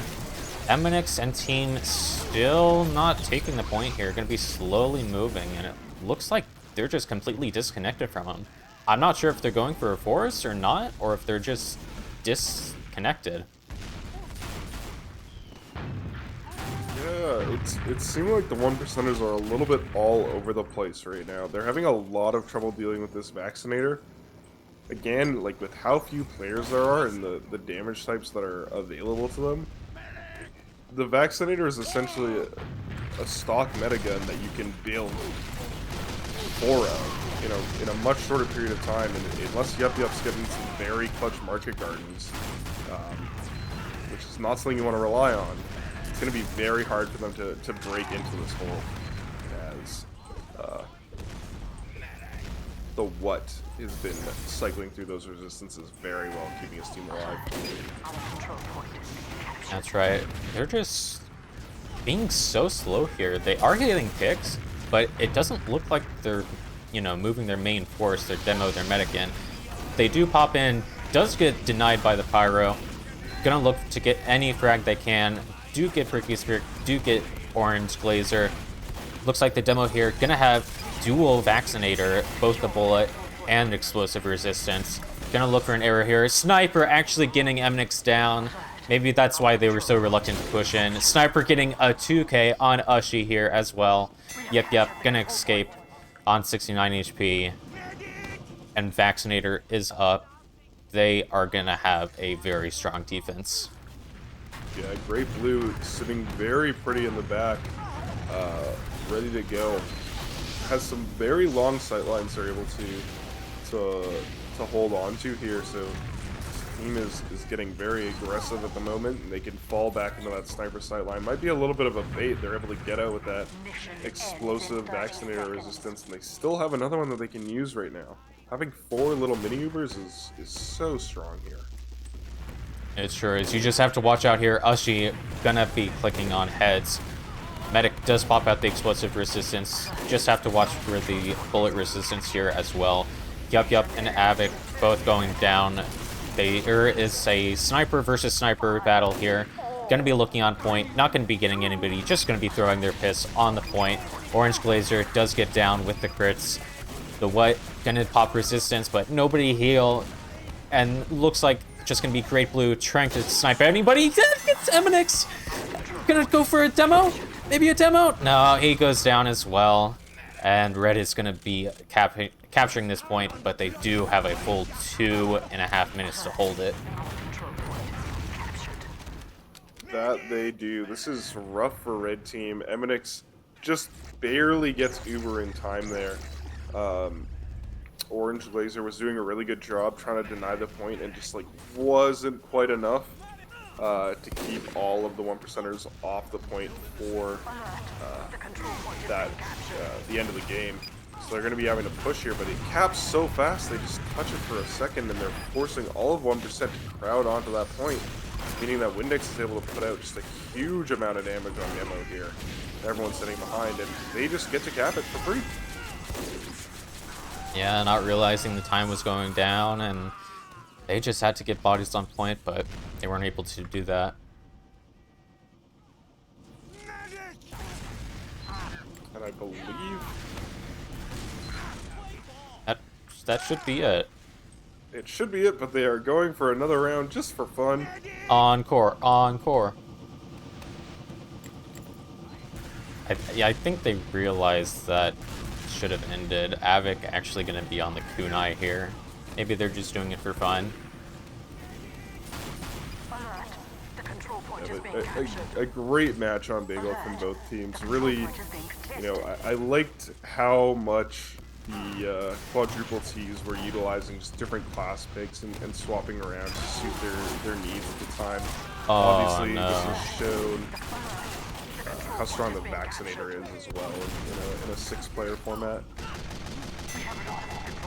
That's right, Avic gonna get the stab here. I'm actually gonna get into contact with somebody running this and make sure it's first to 4, because I was mistaken before on the 5 CP rule set.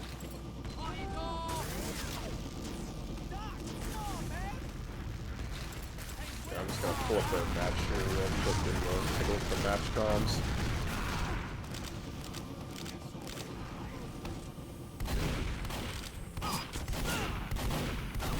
The top maps are the first to 4-round wins in a best-of-7 series, so Yeah. this round here they're playing now is just for fun. I think it's because they maybe they don't know how to unexec the config. Yeah.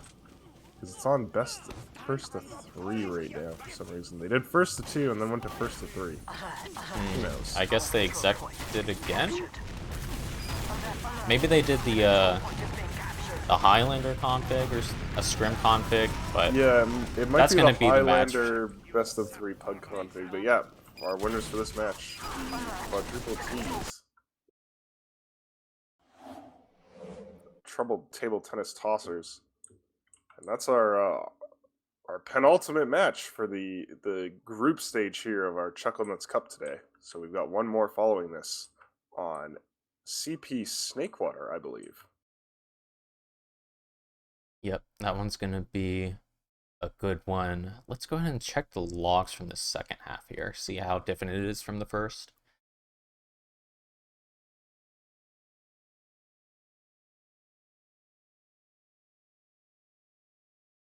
We can see Windex yet again doing 500 damage a minute. That is insane, even for invite levels on King of the Hill. But that just shows you just, wow. I don't even know what to say. Yeah, and he's got 22 kills to go along with that as well. I mean, you see Yup Yup doing a lot of work, but in comparison, it's just not enough. Putting out that amount of damage lets so many players in your team, especially your scouts, just clean up. They are now just learning that they have won, which is great. Yeah, looking at the heals as well, he actually got 46% heals, which, I mean, I guess that kind of explains why you have over 500 DPM on Koth. Because usually, you know, you don't give half your heals to one player, but if they're good enough, I guess they kind of deserve it, and they got the W from it, so. Of course, I'm looking at these logs from the context of being a highlight. I guess the pause may be messing with the numbers a bit, but 700 heals a minute seems very low from the what 89. Clearly enough. Yeah, the pause they're does lessen the 46% of it. numbers. And also on Vaccinator as well. You've got a little bit less healing rate, I believe. Yeah, we're going to be heading on over to Snakewater for our next match. We'll be taking another break. In the meantime, if you want to get some sweet RGL merch, you can go to shop.rgl.gg. Check out some of the designs made by players in our community. There's some real cool stuff in there right now. You can also head on over to the forums or teamfortress.tv if you've got any questions for Camper and Jamond, our Head Sixes admins, or for Arcadia, the new owner of RGL. We've got 2 forum threads there. They're going to be doing a Q&A session on this Twitch stream, twitch.tv/RGLgg, on June 24th. The time is yet to be determined, so better hit that follow button and make sure you don't miss it. That's right. I'm also going to be there, so if you have any questions about Pugs or even the Twitch channel itself, feel free to ask. And then also, I got to shout out merch. I have a couple pieces to it as well. I actually picked up one of the, if you look on the top here, let me show you. If you look on the top and you see the frog, it's a very popular design. I think Flescore said he was gonna buy it, so if he doesn't, I'll be very disappointed. But I have one of those in a sweater, and the sweater it's very nice. You know, it's thin, but it's very warm. I sweat very easily, so maybe that like is maybe a bit too warm for me, but it's really nice. And these designs aren't, you know, like, oh, I'm a TF2 gamer. It's very subtle as well. They're aesthetic, and it's not shouting, "Hey, I'm a gamer who's in the basement all day." You know, I wear my my, if you look on the top row, it's the one with the shovel and the plants. That one is very nice. I'm very much of a plant person, so it kind of fits me. It's very nice. It's very simplistic. Occasionally, you may have people that are not total TF2 players be like, "Oh, I recognize that map." Kind of like the sunshine and the product designs that we've had before. But go over there, check it out. Those funds do go to our great designers, the prize pool, and everybody involved, including Jay, who you saw. I think we actually haven't casted him yet for this match, but you saw him the other night playing on Ferriotech. And some of the funds do go to him. So help support your players, help support production, help support the community, and type !shop into chat to get the link to the shop. But next up, going to be Snakewater. I believe Queequeg is going to come in for me to cast. Come save me from this caster production combination hell. And we will be right back.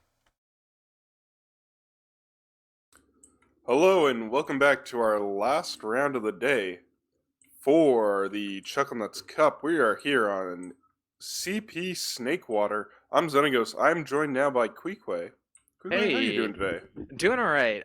Bit hectic. I'm running the cup for anyone who's playing. Hello, I'm the guy who's answering your tickets and stuff. But this is the last match of the day, so I got to hop in here on the side and kind of spectate for the last one, thankfully. But here on this match, we have Jarty, which is Zenith's team, for any of you who are aware, versus and then versus the other team, which is It's Over, and they have Cyber Wizard, PK Beats, and you also may know Peanut, who's actually not, who's more of a Smash YouTuber. He plays Little Mac.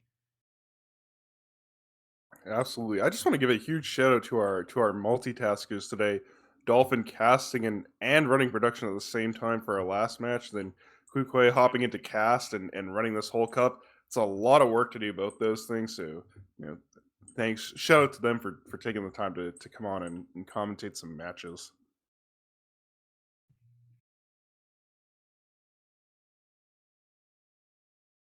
So we're moving on to CP Snakewater with two teams we've seen so far already today. Luckily for Sigilor, there are no cliffs for him to fall off of like there were on Upward, so he'll be A-okay going through that. Yeah, I'm interested to see what the lineup is on here, because I actually ended up ringing for one of these teams before, and they run a bit of an unconventional lineup, which I'm sure has been a trend throughout all of today's matches. But it looks like It's Over is going to go with a sniper to mid, but with a soldier with the whip, and then the Jarty is going to go with just the standard lineup. Yeah, they've also got Spider Jew on the Pyro class here.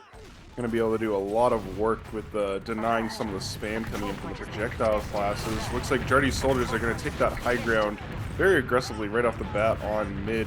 PK Beats is going to have to take a little bit of a 2v1.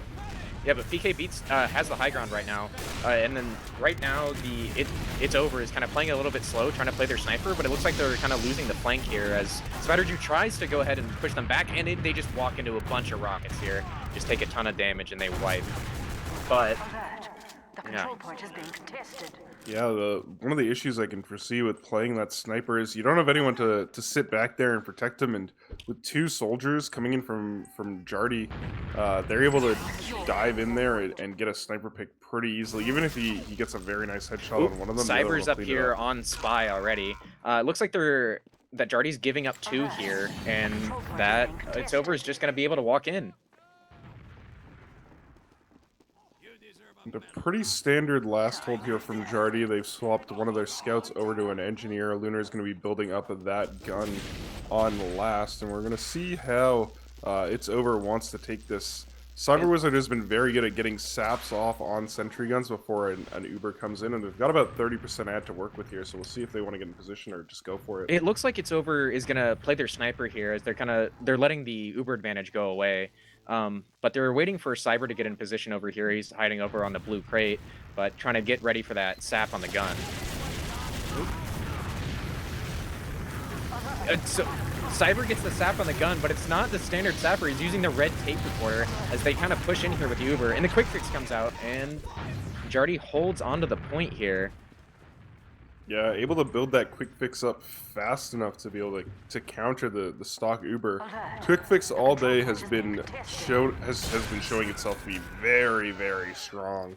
Yeah, in a 66 format. I'm wondering if they had taken that a little bit faster. I think It's Over probably could have taken that round, but they kind of waited and tried to play their off classes there. But it looks like Spider Jew catches out Marco out in Saw, but in a whole mess of chaos that Cyber Wizard's causing, getting all of Jarty to fall back to 2 and kind of just take a couple rockets, and now Peanut sniping in from the window, looking down at the point. Yoshi Bobby able to survive through all of that so far on 1 HP, enough to get that quick fix And the quick Uber fix again. It comes builds out. so quickly. Nothing's getting through that. Even if Spider Dude hits all his shots, it will just not be enough damage. Maybe if he gets that 2-tap, but it's not enough for now. Looks like they're it's over is gonna just pull out back to mid, and hopefully they play their Uber advantage here. They've got a huge advantage. I don't know if they know, but they can definitely take that in on them. I mean, they must have seen Jardy pop that quick fix, so... It looks like Jardy's trying to dry push from Saw here. They can go ahead and pop here, and I don't know if that's what they were going for, but they did get the force. And it doesn't... Looks like at most they'll be losing their Demo Man as they push into 2 here. Or... And let 3 go ahead and wipe here, and I think Jardy's going to try to pull back, and they start just dropping players here as Peanut gets a kill onto Yoshi there.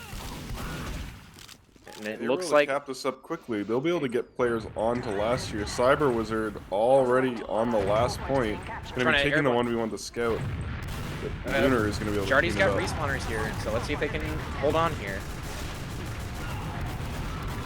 But looks like with 2 soldiers and a quick fix medic on the point, that Sigilar's just going to pull out here and kind of go back and play in lobby. Try to protect his sniper here. Or play for the back cap, hiding back in that corner. Yeah, Peanut on the 6K. Interesting that Territory doesn't swap over to the quick fix when he goes down. They currently have a little bit of ad, but realistically it's going to even up with the faster Oh, build rate. they're trying to hide and they just get caught by the 2 soldiers walking in from lower. Just a huge cluster in under there, and everyone just gets caught. Looks like they're just back on the drawing board, going back to mid. And PK Beats looks like he's about to get caught in here, but he does trade with Crowball. Yeah, Territory running all the way back out through Saw. It's going to just be hanging out for a little bit. Waiting for his team to respawn. Can't build or anything on his own. I do know It's Over is a bit more apt to use crits, but we haven't seen that from them yet. So, but it looks like they're just getting eyes on 2 as Jardy is also starting to get eyes on 2, but neither of them are committing to the point. So Jardy goes ahead and immediately takes the high ground on mid, and then goes ahead and tries to bomb in, but doesn't find anything.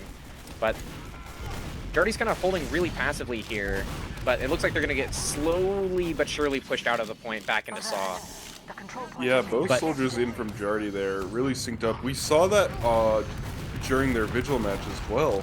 Both the soldiers were really in sync with what they were doing, whether it was spamming a gun or bombing in together, so doesn't surprise me. I got a bit of the hiccups right now. You're good.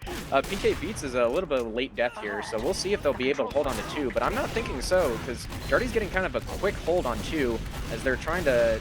as they definitely secure the area, and a force comes out for Territory, Ubering Peanut on bats. He gets a snipe, he gets a headshot onto Lunar, but Lunar just holds on there with a couple HP and is able to finish him off, and they just take the round. Yeah, Cyber Wizard tried to get in there at the very end with the stabs, and was in a really good position, but unfortunately just wasn't there in time before Jardy made it all the way onto last. It looks like they're going with the same rollout as last time here, with Cyber on Pyro, and with Jardy going with the standard 6s lineup. Yeah, I think sticking with Cyber Wizard on that Pyro is a good call here, just with the aggression from the soldiers that come out of Jardy. Just a little bit more protection for your medic and your sniper there at the back with Peanut, who is currently getting run at by a scout. And Kupri's him to death. It looks like Jardy's kind of slowly feeding in here, and It's Over's kind of drawing down players, but too many of them are out of the fight, kind of committing at different times. But it looks like right now, Jardy's got a little bit of the high ground advantage here, but Peanut's still looking in. He hasn't caught anyone yet, but it looks like he's just going to go ahead and go back to 2. Yeah, Jardy should be able to pick up 2 here. Peanut might be able to snag off a kill if he wants to set up on the balcony here. But Jardy, they have a lot of player advantage and are able to just stand on this point. Peanut does get a kill onto Lunar here, and Crowball is down. they might be able to hold on to 2 if they push out here, but I don't know if they're going to commit. Their medic slowly makes it onto 2, and now they're kind of looking to back out, but it looks like Cyber Wizard's going to get caught in here. But the rest of It's Over is committing with him. They catch the soldier in the demo.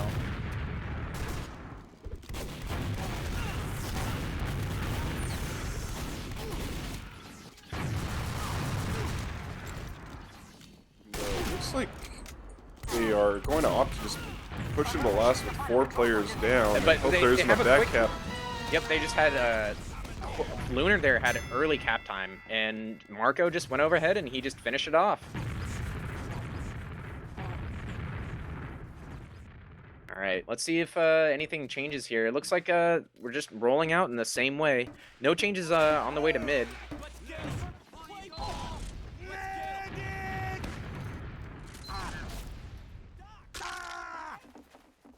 Spider G is the one on Pyro now instead of Cyber Wizard, though.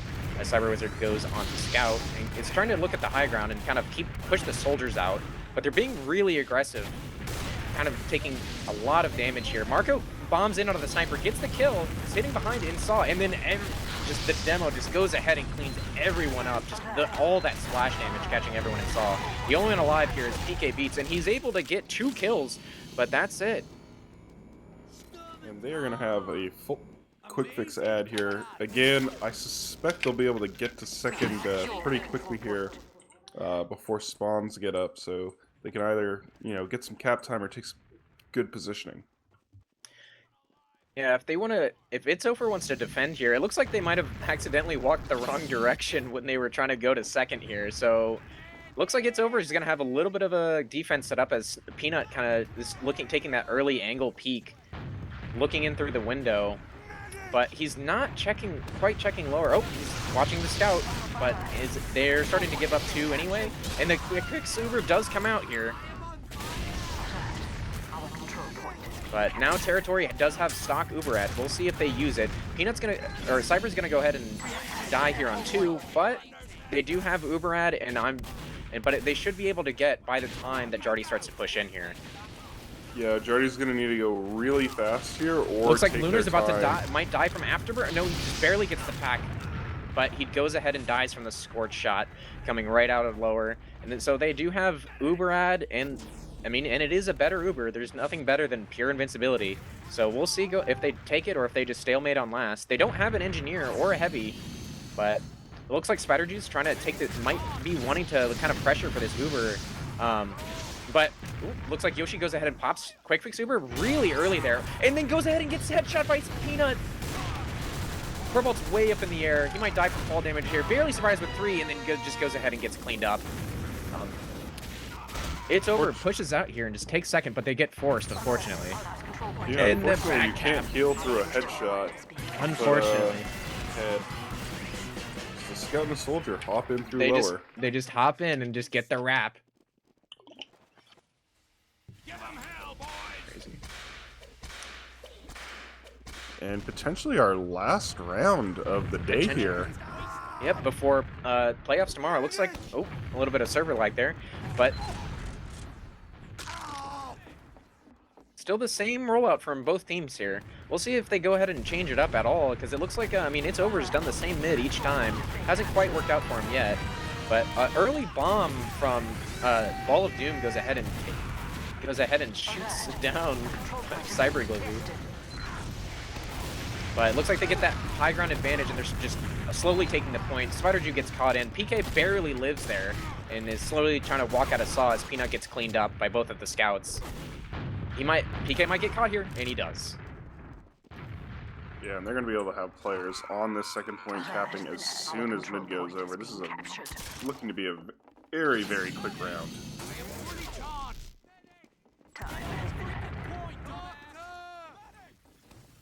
It's Over going to be setting up a heavy on last here. Just a lot of health to get through.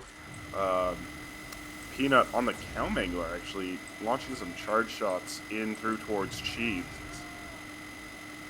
Yeah, this is the first time they've had a heavy on last, but it looks like they go ahead and pop Quick Fix early again here and just shred Cyber onto the point. They're going ahead and they're trying to take get the high ground advantage here to just shoot down on the point, and they just clean up. It's Over. And well, It's over. Decisive victory. Just For a for clean Jart wipe here. Yep. And that's the last match of the day. Tomorrow we'll be back for playoffs. And you can watch all those playoffs matches right here on twitch.tv/RGLgg. Another thing you're going to be able to watch here, again, June 24th, we're going to be having that interview info session with Camper, Jamon, and Arcadia, the Sixes head admins, and the new owner of RGL. If you've got questions that you have for them, you want to know about new prize pool stuff, you want to know about the new invite structure, anything like that, there are threads on both teamfortress.tv as well as the RGL forums, forums.rgl.gg, I believe. And so you can post any of your questions there, and they will do their best to answer them on stream. That's going to be on June 24th right here on twitch.tv/RGLgg. The time is going to be announced closer to the date of the actual event.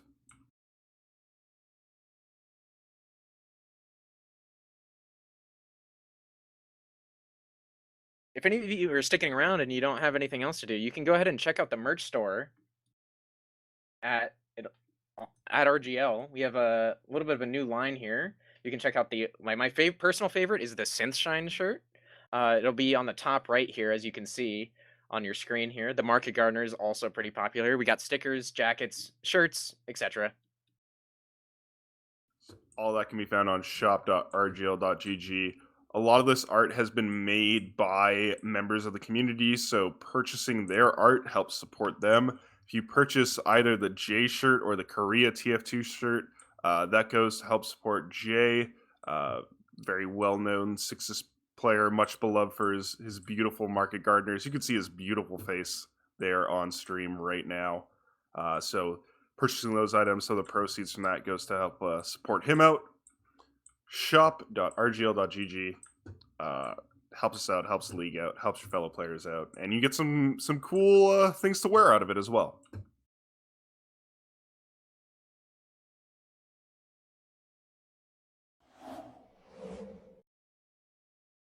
And with that, we're going to be wrapping up for today. You can tune in tomorrow at, I believe, 2 p.m. Eastern Daylight Time for the start of playoffs. We're going to be streaming it right here. All right. Thank you, everyone, and have a good night.